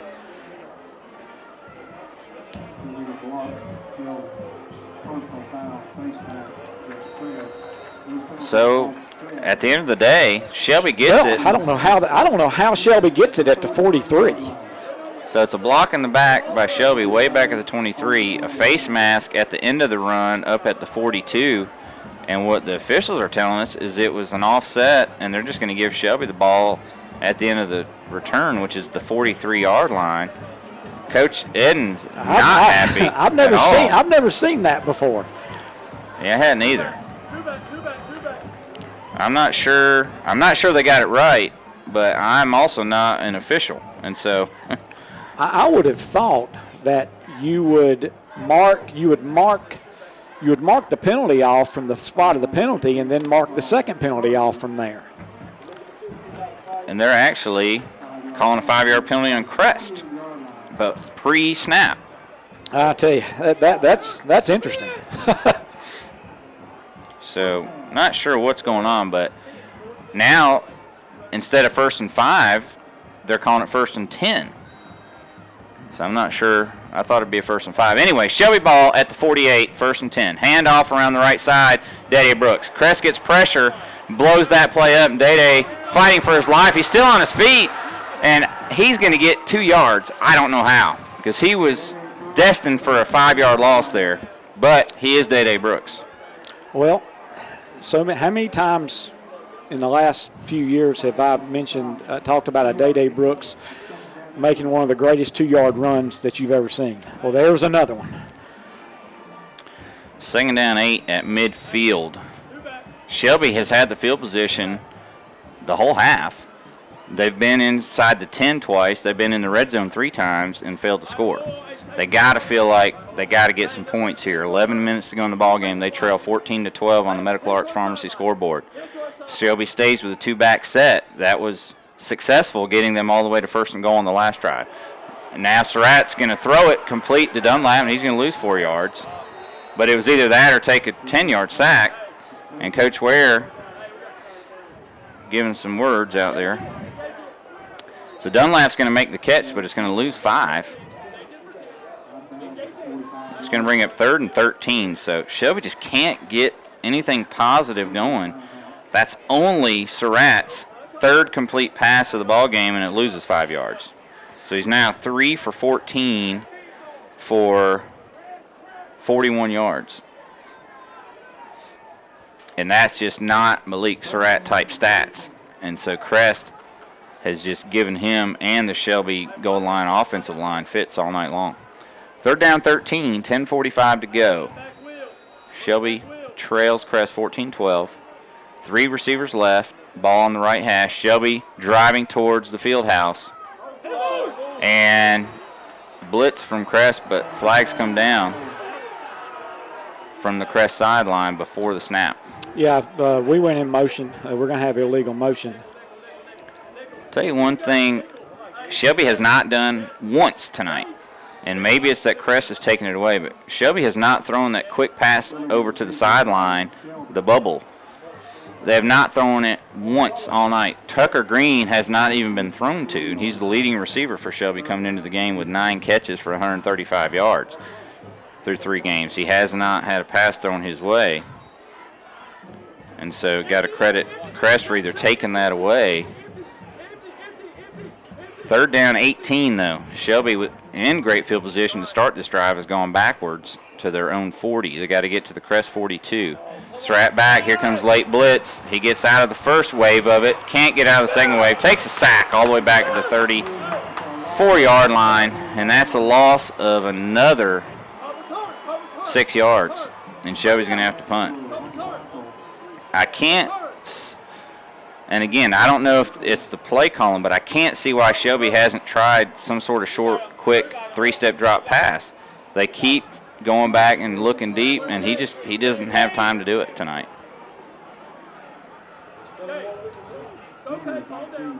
So now the loss on the play back to the 33.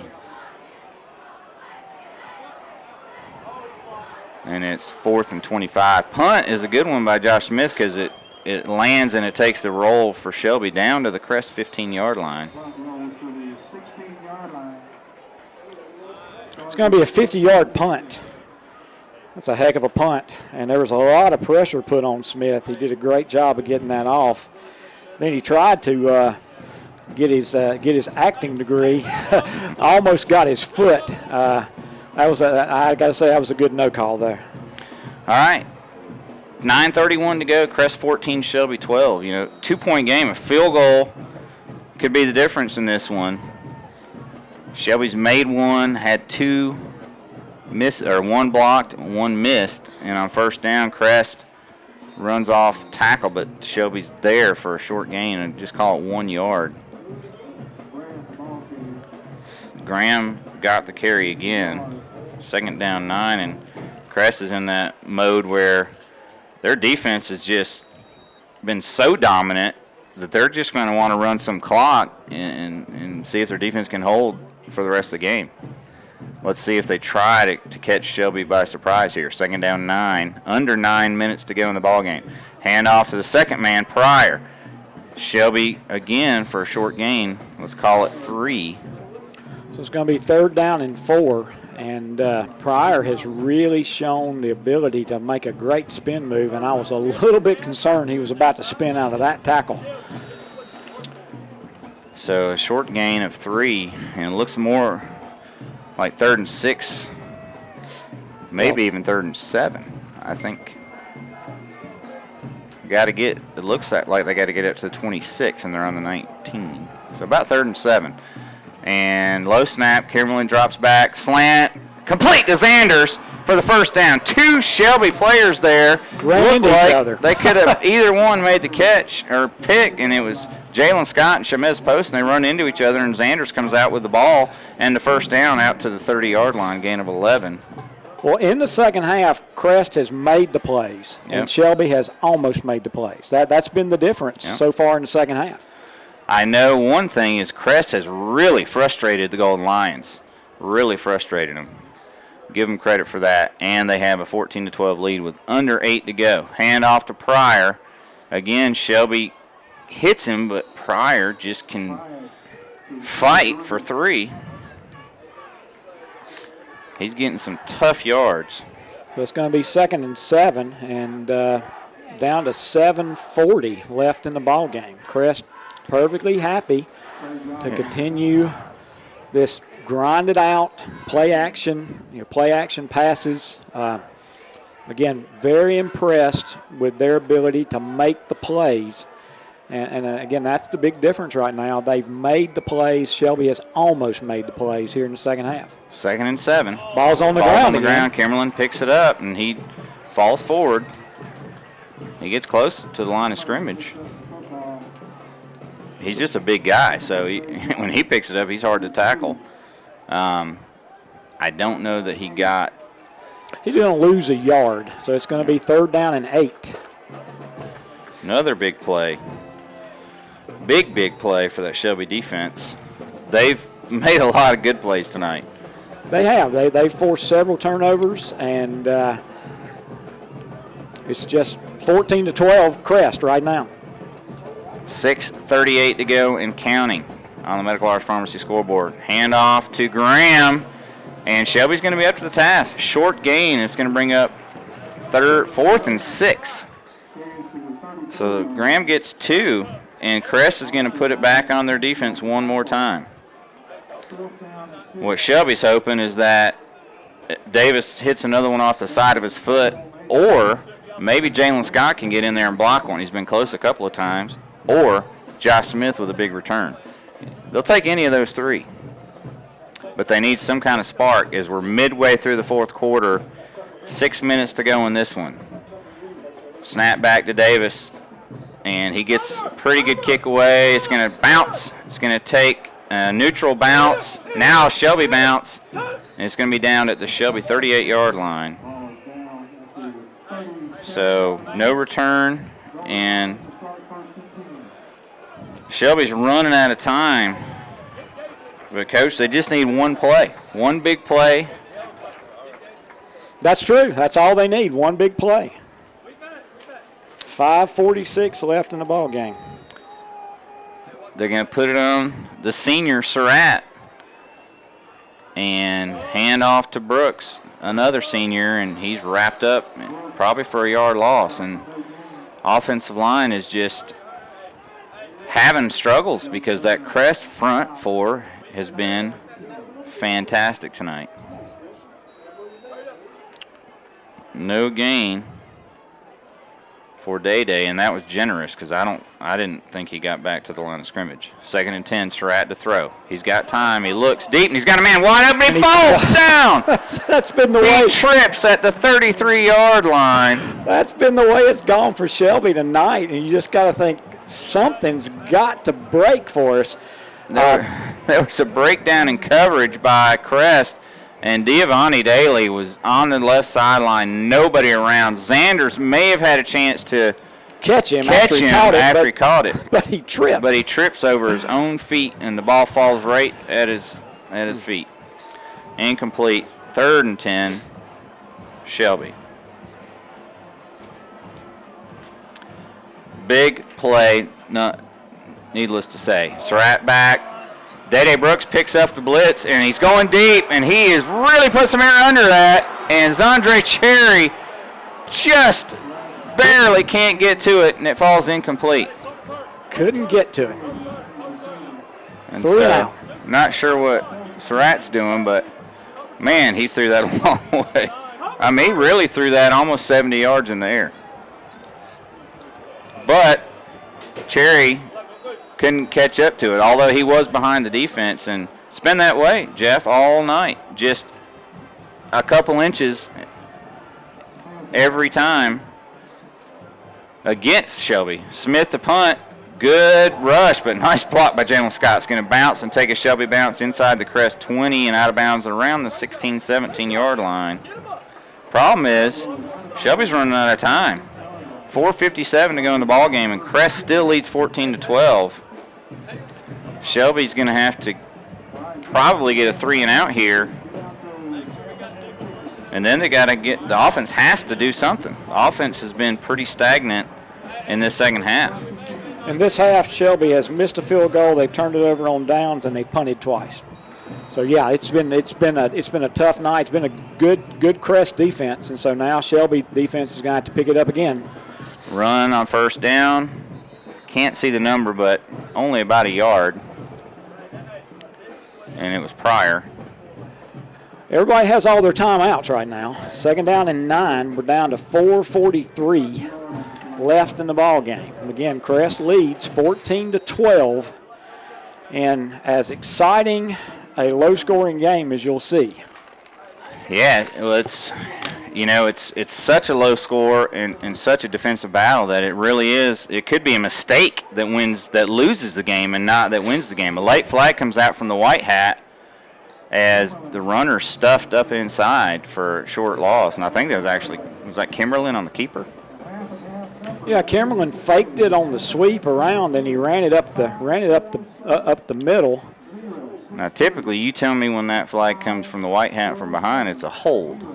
Typically, it is, but that was thrown so late. I don't know what was going on there. Yeah, it is a hold on Crest. Coaching decision. You got a yard. Do you take your chance on 3rd and 8, or do you move him back 10? I tell you what, this press box is looking really good right now, Brent. This is those tough decisions that coaches have to make. 3rd and 8 or 2nd and 18. I think Coach Ware's saying, where's he down? Where's the spot? And I don't know they're even giving him a yard. I think it's going to be 3rd and 9. And Coach Ware says back him up. Well, again, got them back inside the 10 now. And one thing about it is they've had some difficulty. They've had a couple of snaps that have kind of gotten away from them.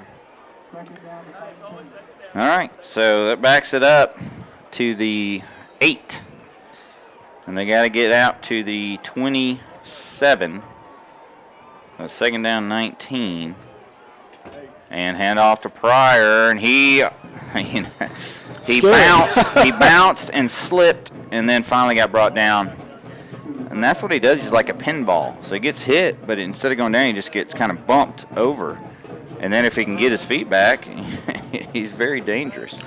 And he can really move once he gets in the open. 3rd and 13. 3:45 left in the ball game. Crest leading 14-12. That was a 5-yard run by Pryor, and now if you're Crest, you say, okay, let's not take any chances with a pick. Let's run it. Maybe we break it and then put it on your defense. No, they air it out. But there's a little mix-up there. Actually, I think Josh Smith just jammed the receiver, and the receiver never got in his route.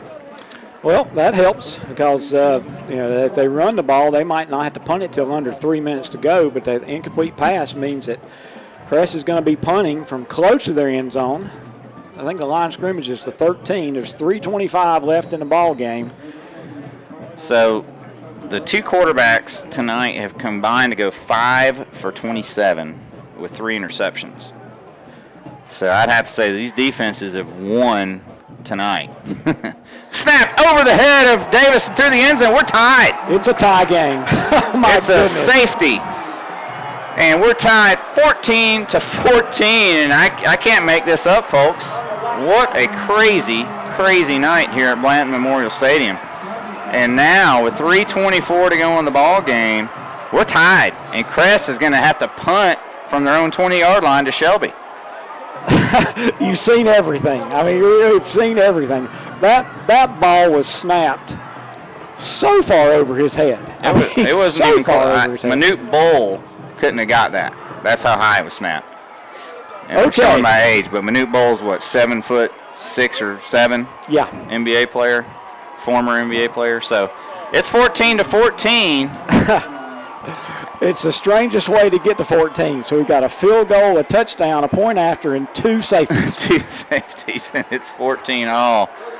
And Crest is going to be punting from their own 20-yard line, much like they did a minute ago on a safety, away from the Shelby Fieldhouse.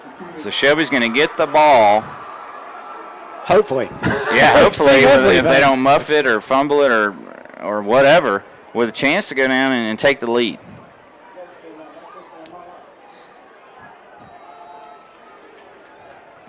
Davis to punt, and he gets a good high punt fielded at the Shelby 36 by Santana Eves. He's across the 45 to the 50. Crest 45, still on his feet. Crest 46, 41. And we're going to call it the Crest 40. So Deuce with a big return to the Crest 40. And Shelby now with the momentum, Jeff, as it's sort of switched again. Now the Shelby faithful on their feet with new life. And, that was a gift wrap from the Chargers. It really was. Now, of course, you got to say Shelby defense did a great job at stopping Crest. 1st and 10, rolling right is Surratt. He plants. He puts it in the air. Complete, Tucker Green at the 25. He's pulled out of bounds at the 23. And there's number 3's first catch of the night. I wondered where he'd been. I just found him. And so did Malik Surratt. 1st and 10, Shelby at the Crest 22-yard line. That's a pickup of 18 yards and a sagebrush.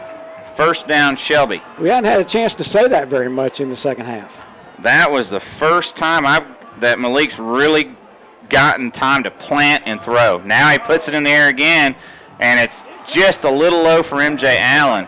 He pump faked deep to Green, and Allen was already almost where he needed to be, so I think he tried to quickly reload and throw it, and he just couldn't get enough on it. Incomplete.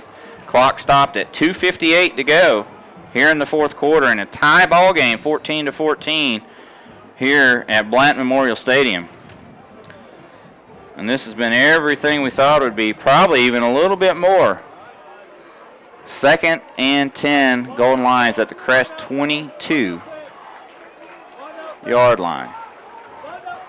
Be a 39-yard field goal from here. Surratt steps up. He's going to take off and run. He's inside the 20, 15, and forced out of bounds somewhere around the 12, 13. It's going to depend on where they mark him out, whether or not it's a first down. Well, it was at the 22. Did they mark it at the 12? They marked it at the 12, and they're saying it's a first down. So they gave him 10 and didn't even measure. We'll take it. 250. And the senior taking over just at the right time. Handoff, Brooks. And he's inside the 10.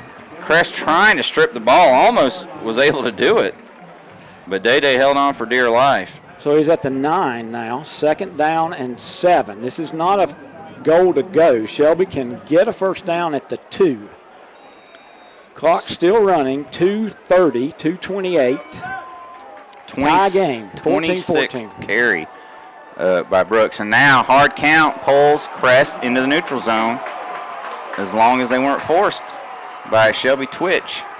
And it's going to be offsides Crest.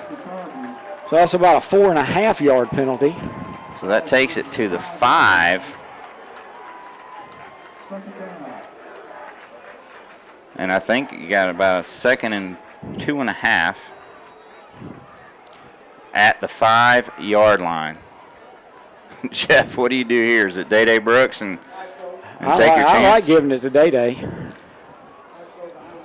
You know, Shelby's run the option a couple times in this situation, but Crest's speed has been all over it. Now, Surratt calls his own number behind Brooks, and he's carrying guys inside the 3.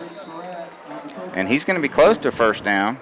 He's going to be just short. It's going to be 3rd and 1. Whew.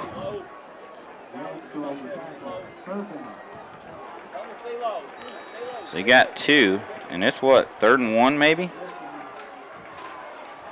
Hard count, and here comes Crest in the neutral zone again. And that should be 1st and goal now. Malik, the senior, I was hoping this would happen, Jeff, that he could get that chance to lead Shelby on a game-winning drive, or at least a game-leading drive. Now, we don't have to score real quickly. No. In fact, I'd love to score to the very, very end of the game. Of course, I'd also like to score on this play because we've had such a difficult time. And Surratt calls his own number, and it's just a pile-up at the goal line. No signal, no signal, no signal. And Farr says he's down at the 1. Crest is trying to get a timeout, and they do have timeouts. And that's, oh, my gosh. I mean, Coach, one of the Crest coaches is out there. His headset fell off. His clipboard's on the ground. He's dragging his headset. And we're down at the 1-foot line. Let's take a 30-second break. Wow. Because I need it, and we'll be back after this with a big play both ways. The RVer's most trusted resource for over 50 years. That's Campers Inn. Family owned and operated since 1966. And this area's dealer is Campers Inn in Kings Mountain. Campers Inn is the nation's largest family-operated RV dealership, 16 locations up and down the East Coast. From motorhomes to travel trailers and more, from the industry's leading manufacturers, plus award-winning RV sales and service. See hundreds of RVs for the best prices, plus they have certified and trained service personnel and a professional staff with years of RV knowledge. Campers Inn, Highway 161 South at I-85 in Kings Mountain. Tell them Calvin sent you in to the Campers Inn. Calvin sent somebody into the Campers Inn. Shelby's hoping to send Day-Day Brooks in to the end zone. 2nd and goal. Ball at the, Jeff, I can't, it almost looks like their nose is touching the goal line. It's that close. It's really close. It's obviously not because. That'd have been a touchdown. But I'll tell you what, it's right there. I mean, I like the call we've just had, which is slam it to Malik and let him run right by the center, or pick the line when you want to run behind and just push, and hold on for dear life with the football. That's the main thing. You got to hang on to the football. Because in 3 plays, how much can you push, a guy back? It can happen, but I'm just saying I like the chances of Big Malik getting in there on that play. Well, Crest still has 2 timeouts. Is that correct? If they just called that one, I believe they got 2. Shelby still has all 3 of their timeouts. And here we go, folks. 2nd and goal from the, inside the 1. Shelby with Day-Day Brooks, the lone running back. Malik Surratt's in the shotgun. Ball is just inside the right hash, headed towards the Shelby field house. Got to have a good snap here. Malik Surratt behind the line. 2nd effort. Still on his feet. Touchdown, Shelby. With 1:09 to go here in the 4th quarter, the Golden Lions back on top 20-14, pinning this Chase Hendrick point after. It could be a big point after. And what a turn of events. And now, Jeff, let's go back to that last series. Crest gets called for a hold on a 1-yard gain. And he took the penalty. And I said, does Coach Ware say, hey, let's refuse it and go 3rd and 8? And he sent him back 10 yards, and guess what? That turned out to be the call of the game because that put Crest back near the end zone, punting out of the end zone, and they snapped it over Davis's head for a safety that tied the game.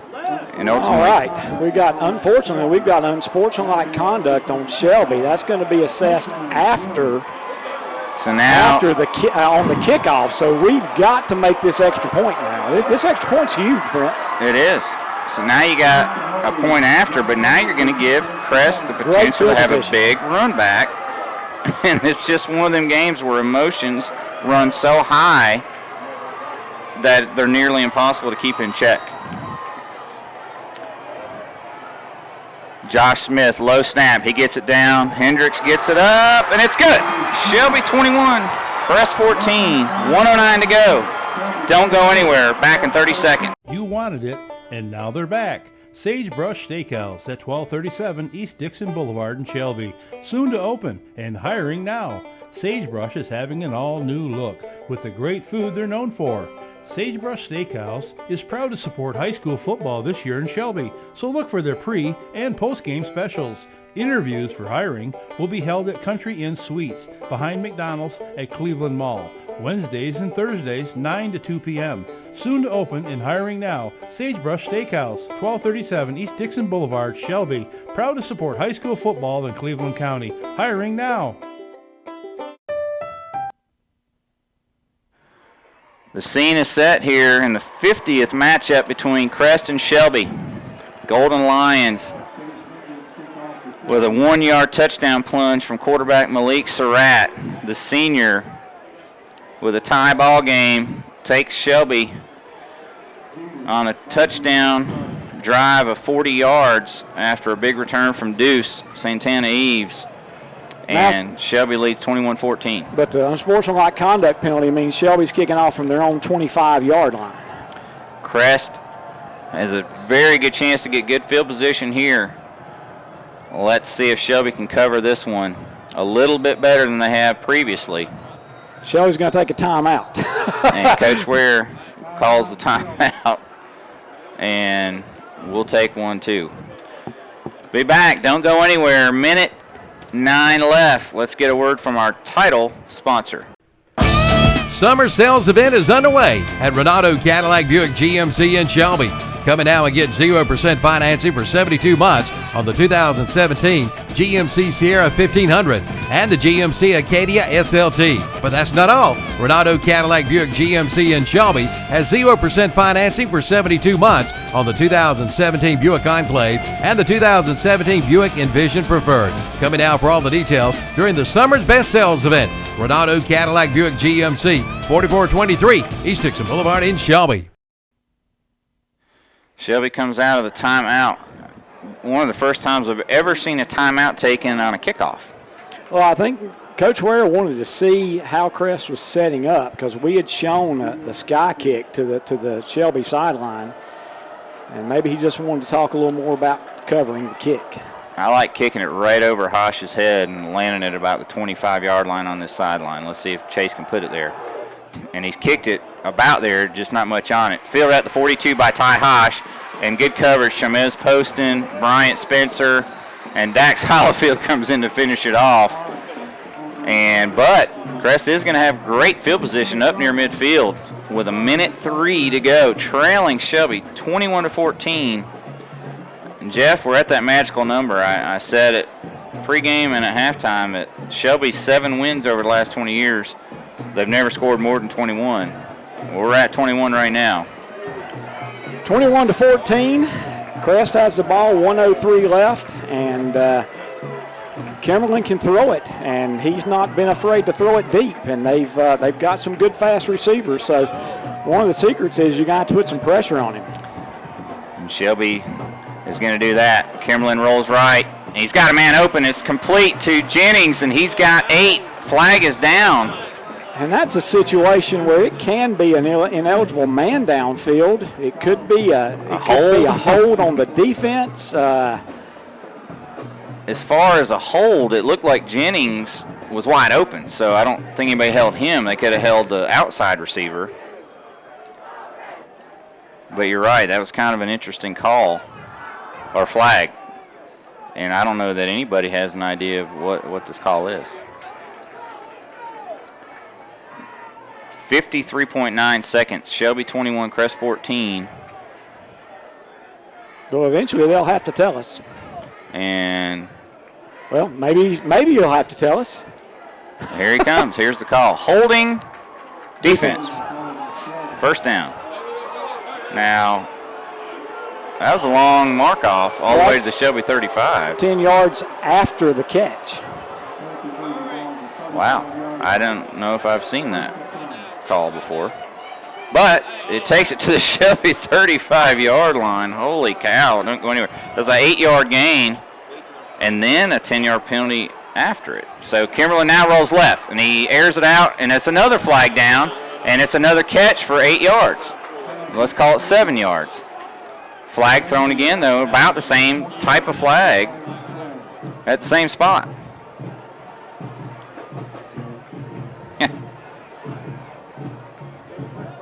Let's see what this one is. This one's at the 39-yard line of Shelby. Hold offense. Okay. Well, and that's one of those big ones because, again, it's going to be about 15 total. That hurts because they had a 7-yard pass inside the Shelby 30 to the 28. Instead of that, they're back to the Shelby 49. 38 seconds left, 38.6 seconds left. Shelby up by 7. The ball's just inside midfield. First down and 24, but that doesn't really matter at this point. It's that 38.6 seconds on the clock. Kimberlin rolls right. Here comes Dax Hollifield, and Kimberlin gets rid of it high, intended for Ty Hosh.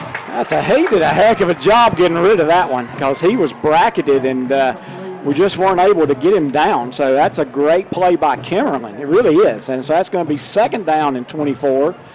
32.6 seconds left in the fourth quarter. I'm not even going to say ball game because they score and kick an extra point, and we could be ready for overtime, Brent. Anything can happen here. I mean, the Shelby defense is gassed. So should they complete something to one of these speedy guys, he could outrun that defense that's looking pretty tired right now.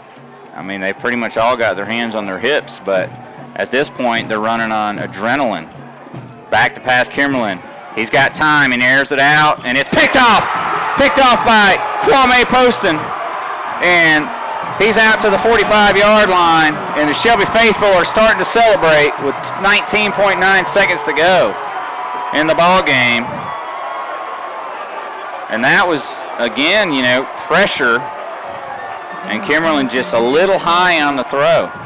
And Poston with the interception for the Golden Lions, his second of the season. And Shelby can take a couple of knees. I think Crest can call a couple of timeouts. However, they can't call enough, I don't think, Jeff. Yeah, Shelby's got to have a good snap 3 times when they win the football game. That's basically what it comes down to. You've got to have a good snap 3 times. Tell you, what a ball game. All right, now Crest is taking another timeout, so now basically Shelby has to snap it twice. And, wow, it's been an emotional game. I mean, let's take a timeout as well and regroup here. Shelby leads Crest 21-14, 19.9 seconds to go. Back right after this. The summer clearance event is underway at Marburger Chrysler Jeep Dodge in Shelby. Now get up to $3,250 total cash allowance on select new 2017 Dodge Chargers. Get $2,000 cash allowance on the new 2017 Dodge Durango. And that's not all. During the summer clearance event, get up to $4,000 total cash allowance on the new 2017 Dodge Journey. Come in for all the details during the summer clearance event at Marburger Chrysler Jeep Dodge, 1310 East Dixon Boulevard in Shelby. 19.9 seconds to go in the fourth quarter. I won't say ball game either, Jeff, because, I mean, at this point, who knows? We've seen everything. Coach Edens feels that Shelby was guilty of something on the last play. I mean, got to figure it was pass interference, late hit, I'm not sure. And he is really pleading his case. I'd be beyond surprised if he was able to get this switched. I mean, there was no flag, and I don't know. I mean, they're. I'm not sure what he's. I mean, the only thing I can think of is he thought maybe there was some contact in the secondary. There was, but the pass was really high, and it was picked off, on the overthrow. And, it's going to be nearly impossible to get that overturned. And it's not going to be, but, this has been one of them games where anything can happen and has. It has. So, victory formation, Surratt takes a knee. It's going to be a loss of 5. And Crest is not going to stop it because there's really there's no reason to. I mean, there's no way you can win. No way you can win, and so the knee signals the end of the ball game, and the clock will hit 0. Good sportsmanship now. Some of the players out there will shake hands. The final score here from Black Memorial Stadium, Shelby 21, Crest 14. We're going to take a 3-minute break. We'll come back with our post-game show, sponsored by Classic Ford and Lincoln of Shelby. We'll do that after this break. The Train Comfort Specialist. He's so reliable that buses set their schedules to him. Once, he was the best man for a guy he didn't even know. He's never used a snooze button. The unstoppable Train Comfort Specialist. Just one more reason why it's hard to stop a train. Your train dealer is Forest City Heated and Air at 457 South Broadway Street in Forest City. Call 828-245-1379. Remember, it's hard to stop a train. It's time to stock up for back to school with cash from Basic Finance in Shelby. You can get a loan from $500 to $7,500 at Basic Finance in Shelby. With Basic Finance in Shelby, you get fast, friendly, confidential customer service. They are behind you with the money you need and are a member resident lender in North Carolina. Basic Finance, 306 East Dixon Boulevard in Shelby. Call 704-481-0111. Open Monday through Friday, 8:30 a.m. till 5:30 p.m. Golf on Saturday, church on Sunday. You could be the next satisfied customer at S&R Auto Sales in Shelby. Come in now and check out the huge selection of late model, pre-owned cars, trucks, SUVs, and more. And with a low down payment, you could be riding today. Come in for all the details, and chances are you'll be the next satisfied customer from S&R Auto Sales, 417 South Post Road in Shelby. Online at srautosales.com. Open 9 to 6 Monday through Friday, 10 to 2 on Saturday. That's S&R Auto Sales. Former club members Denzel Washington and Jennifer Lopez for the Boys and Girls Clubs. Every child follows a path in life. For many, that path will lead them to a door that gives them a place to grow, to learn, to belong, a place to forge their future. You can change a child's future. Support your local Boys and Girls Clubs. Great futures start here. You can open doors for children to have great futures at the Boys and Girls Club of Cleveland County. Visit us at 412 West Sumter Street or at greatfutures.org. The easiest way home is with Homestar Financial Corporation in Shelby. Homestar Financial Corporation is a full-service mortgage lender with in-house processing, underwriting, closing, and funding of each mortgage transaction. Homestar Financial Corporation offers outstanding customer service, exceptional community relationships, and a high level of customer satisfaction. They strive to meet the needs and wants of their customers. Call Bob Webb today at 704-482-2588. Homestar Financial Mortgage, 824 South DeKalb Street in Shelby. Online at homestarfc.com. For the best pizza in town, it's got to be Jammin' Jay's Pizza Factory in Shelby, located at 1011 Grove Street, just off Highway 74 Bypass East. It's fun for the entire family at Jammin' Jay's Pizza Factory. Call or stop by and let Jammin' Jay's Pizza Factory take care of your takeout and catering needs. You'll find specialty pizzas, including liver mush pizza and bacon cheeseburger pizza, Philly cheesesteak, subs and wings, and delivery is available for all catering orders. And they offer discount rates for schools and churches. Jammin' Jay's Pizza Factory, 1011 Grover Street, off Highway 74 East in Shelby, open 7 days a week.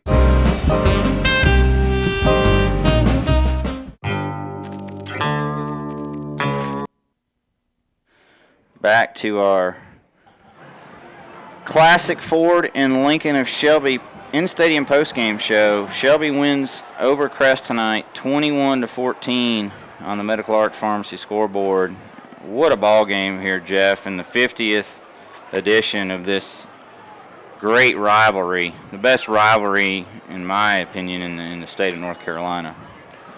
Yeah, it doesn't need a name, Brent. It really doesn't. I mean, it's Shelby Crest, and there have been some exciting games, and this is just one more exciting game, and this is a game that Shelby had to really dig down deep and make some things happen because they were tremendously frustrated. The Crest defense did a wonderful job of really frustrating Shelby. They put great pressure on Malik. They did a great job of making Shelby really get out of their comfort zone. And but then two tremendous miscues on special teams led to 4 points, which, Crest led 14-10. And after those two safeties, with 3 minutes left in the ball game, suddenly it's 14-14. And whereas Shelby had been kind of under pressure, knowing that if they didn't make something happen, they were going to lose. Now they're going to get the ball, around midfield and know that they've got a chance to no worse than take it to overtime. And so it was. I'm not sure exciting does it justice. I mean, it was one thing after another. Yeah, it was really just a great, hard-fought defensive battle is what it was, and over the years it's proven Shelby's won more of those type of ball games, and Crest has won more of the shootout type variety. And tonight we got a Shelby kind of game, if you would, and the Golden Lions turn it into a victory, and they moved to 4-0 on the season, and Jeff, they extend that all-time record winning streak in school history. That's true, and more importantly, they're 4-0 this year, getting ready to go to county rivalry number 3. Going to travel across Buffalo Creek for the oldest series that Shelby is a part of, the Battle of Buffalo Creek. And gosh, if it's anywhere near as exciting as tonight was, I just don't know if we're going to be able to stand it.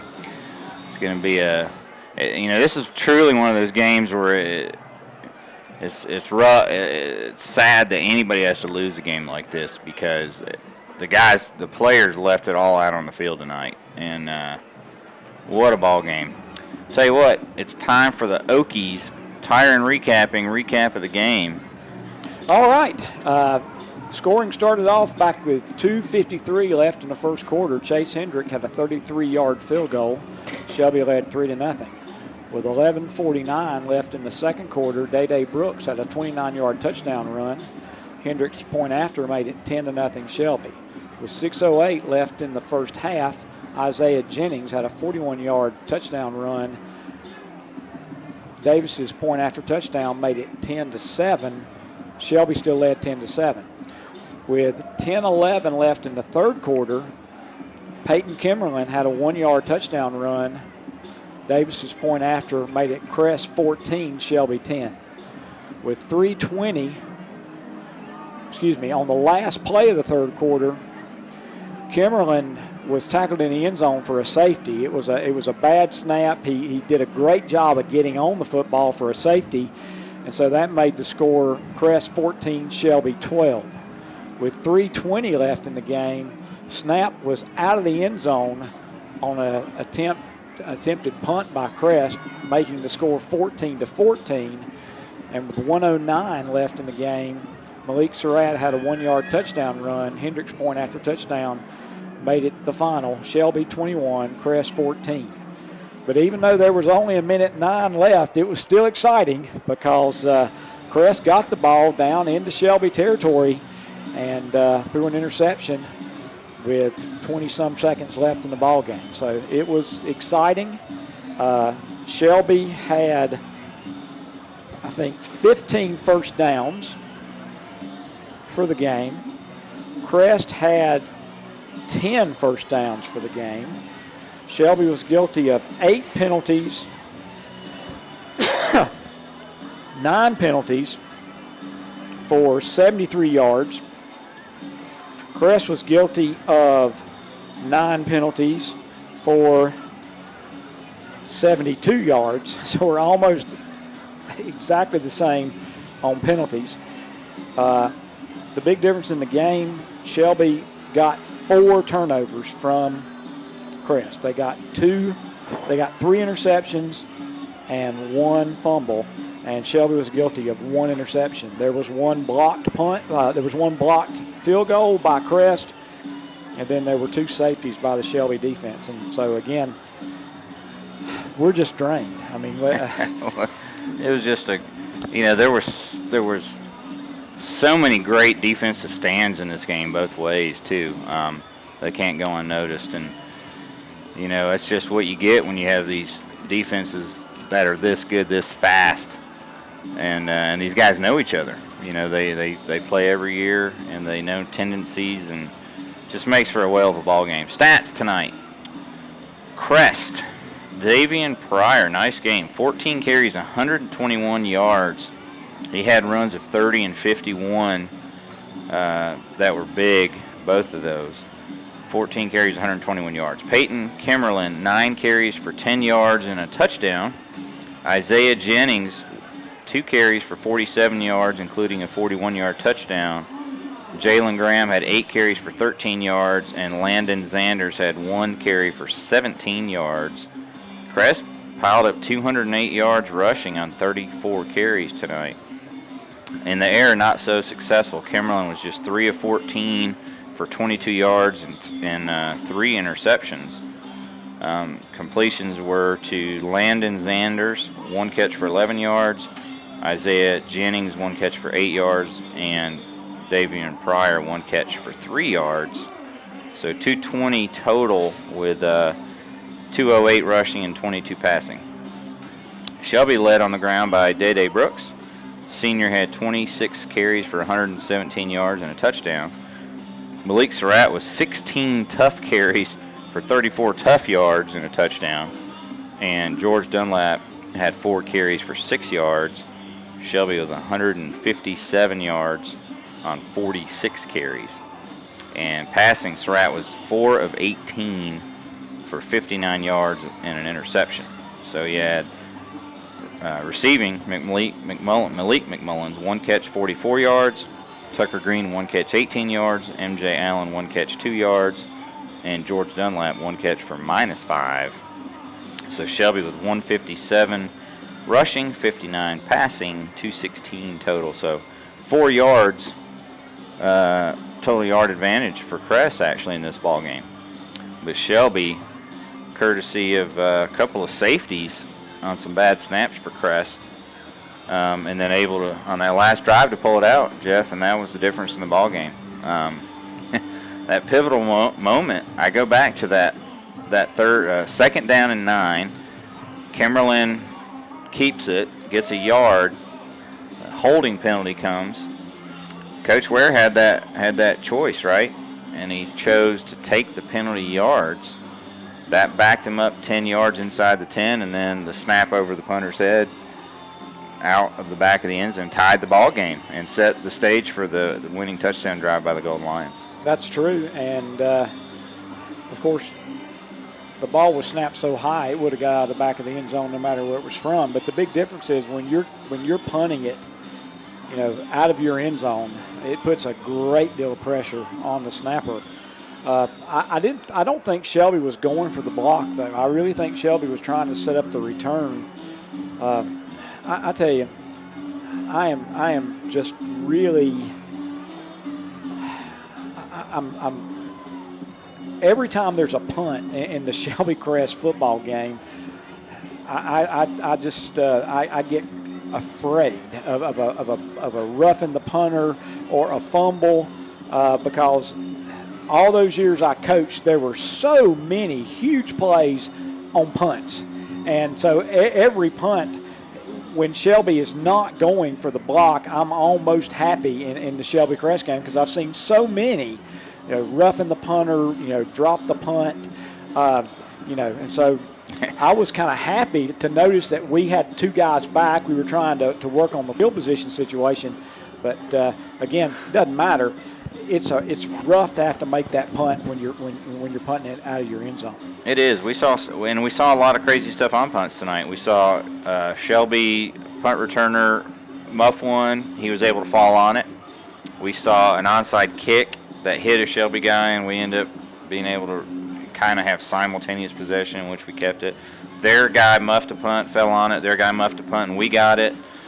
Our guy muffed a punt and went back and fell on it at the 5. I mean, think about it. Almost every punt had something crazy happen, both ways.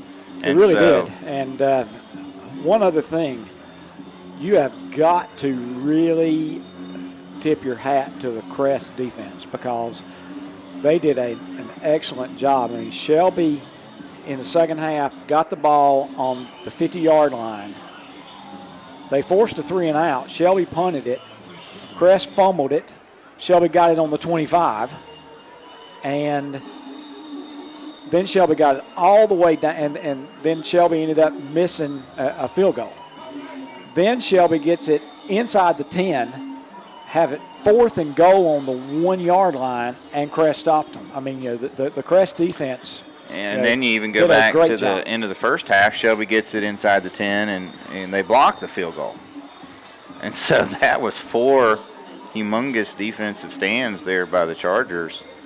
And then, of course, Shelby, Crest has it inside the Shelby 10 at the end of the first half, and Will Stites picks off the pass. And so both defenses did an excellent job tonight. And in a way, you have to give the Shelby defense and the Shelby special teams. I mean those are the two parts of the game I think that really help win the game for the Golden Lions.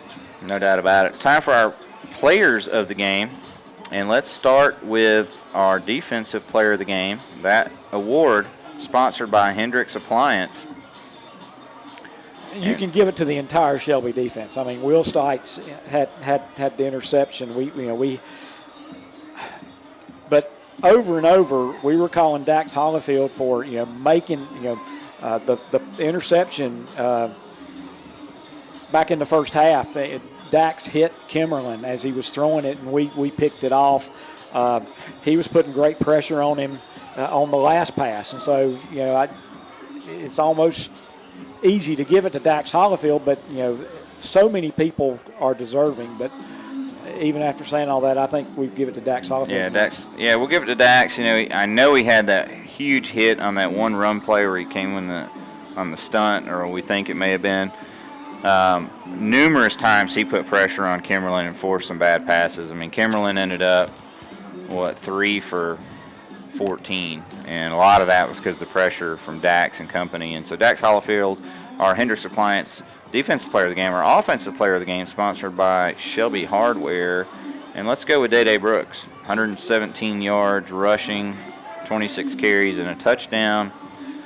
Some really tough yards when we needed it. He got us on the scoreboard early and helped us on that last drive as well, in which Malik Stratton scored the last touchdown. And you've got to say that Malik did a great job in the fourth quarter, keeping everybody in the game, because it was a struggle for the Shelby offense. And then when we got down inside the 10, not once but twice, he drew the Crest defense in the neutral zone that put it 1st and goal. It was tough sledding getting yardage inside the 10, and he picked up 7 yards basically on those two penalties that he was instrumental in getting. Definitely the senior was huge on that last drive, ultimately scoring the game-winning touchdown. Our SNR Auto Sales overall player of the game, and we had some debates over this, and what did we decide to go with there? Well, I don't know that we ever did decide, but one of the things that really won this game was that Shelby made less mistakes on the special teams. And so in a way, I would almost like to say the overall player of the game would be the special teams units for the Golden Lions, but I'm not sure if we can do that. Yeah, but why not? We made, we had one field goal blocked, but other than that, all good snaps. Smith was able to get away some punts under pressure. We made coverage when we needed it. We made a field goal. We got the safety on them, and why not? Overall player of the game, Shelby, special teams unit. And Shelby moves to 4-0 on the season. Crest falls to 1-2. And Jeff, coming up next week, as you mentioned, Shelby with their 3rd straight county rival game, and they'll travel to Kings Mountain Gamble for the Battle Stadium of Buffalo Creek, and that game will be at 7:30. We'll be on the air at 7. As for the Chargers, pulling up their schedule as we speak on my phone. They will be hosting Weddington. So another powerhouse team from the 3A, may have even been a state title winner last year. So look at Crest's schedule. They got to start out with state champion South Point, state champion Shelby, and I believe state champion Weddington in 3 of their first 4 games. Pretty tough road to hoe. And Shelby, not much easier of a schedule. Freedom AC, Burns Crest, Kings Mountain, and then, Rock Hill South Point, the number 8 team in the USA Today National Poll, coming up in a couple weeks. But first, it's Kings Mountain next Friday over at Gamble Stadium. We'll be on the air at 7 with our Settle Heating and Air pregame show. But, Jeff, I think we can call this one, because I'm sure some callers are going to want to be calling into that postgame show here in a little bit. So, for Jeff Jones here at Shelby, this is Brent Pasco. The Golden Lions moved to 4-0 with a 21-14 victory over the Crest Chargers, and that's going to conclude our Classic Ford and Lincoln of Shelby in-stadium postgame show. We'll take it to the guys in the studio. Shelby wins 21-14. We'll see you next week here on KTCBroadcasting.com. Get the fire you desire at Future Energy Company in Shelby. Keep warm with a Menneson fireplace and gas logs or Yoda wood stove. There's one for your home. Head into the big game? Drop by Future Energy Company in Shelby for a Yeti or K2 cooler. Get your Yeti tumblers there too. And Future Energy Company is your Big Green Egg and Green Mountain Pellet Grill dealer. Get the fire you desire at Future Energy Company, 130 West Graham Street in Uptown Shelby, or online at futureenergyco.com. Get your insurance quote today from Gaylord Brawley Nationwide Insurance Agency in Shelby. Call and talk with Bart, Gary, Heather, or Gaylord today. They've been serving individuals, families, and businesses in Cleveland County for over 24 years, offering auto, home, business, or life insurance. They strive to exceed their customers' expectations. Expect the best, and you get the best with Gaylord Brawley Nationwide Insurance Agency, 1235 Falston Road, Highway 18 North in Shelby. Call 704-484-2680 today. It's time to trade up to a Yamaha sales event at Full Throttle Power Sports in Lowell. Payment starts at $97 per month, or you can get 2.99% APR financing plus up to $300 customer cash. And that's not all. Get 2.99% financing APR plus up to $1,000 in customer cash. Come in for all the details during the Trade Up to a Yamaha sales event at Full Throttle Power Sports in Lowell. Exit 22 at I-85, 100 Indian Walk in Lowell. Online at ncfullthrottle.com. You wanted it, and now they're back. Sagebrush Steakhouse at 1237 East Dixon Boulevard in Shelby. Soon to open and hiring now. Sagebrush is having an all-new look with the great food they're known for. Sagebrush Steakhouse is proud to support high school football this year in Shelby, so look for their pre- and post-game specials. Interviews for hiring will be held at Country Inn Suites behind McDonald's at Cleveland Mall, Wednesdays and Thursdays 9 to 2 p.m. Soon to open and hiring now. Sagebrush Steakhouse, 1237 East Dixon Boulevard, Shelby. Proud to support high school football in Cleveland County. Hiring now. Now, for a limited time, Hendrick Appliance and Mattress Center in Shelby presents the I'll Take All the Help I Can Get sale. Save up to 30% on select GE appliances with time-saving features. Save over $650 on a GE 30-inch slide-in front control electric convection range. Save over $100 on a GE stainless steel interior dishwasher with hidden controls. It's all good things for life during the I'll Take All the Help I Can Get sale at Hendrick Appliance and Mattress Center, 1241 East Dixon Boulevard, Shelby. Bill Shuford Heat and Air Conditioning and American Standard presents their Get More Spring Sales event. Now you can get an instant rebate of up to $1,100 when a clean is added, or get 0% financing for 36 months, plus receive a $100 bonus when the American Standard coil is included on the Gold 17 and Silver 17 systems. Come on in for all the details and get more spring with your new American Standard Heating and Air Conditioning system from Bill Shuford Heating and Air, 213 Campbell Street in Shelby. Call 704-484-0025.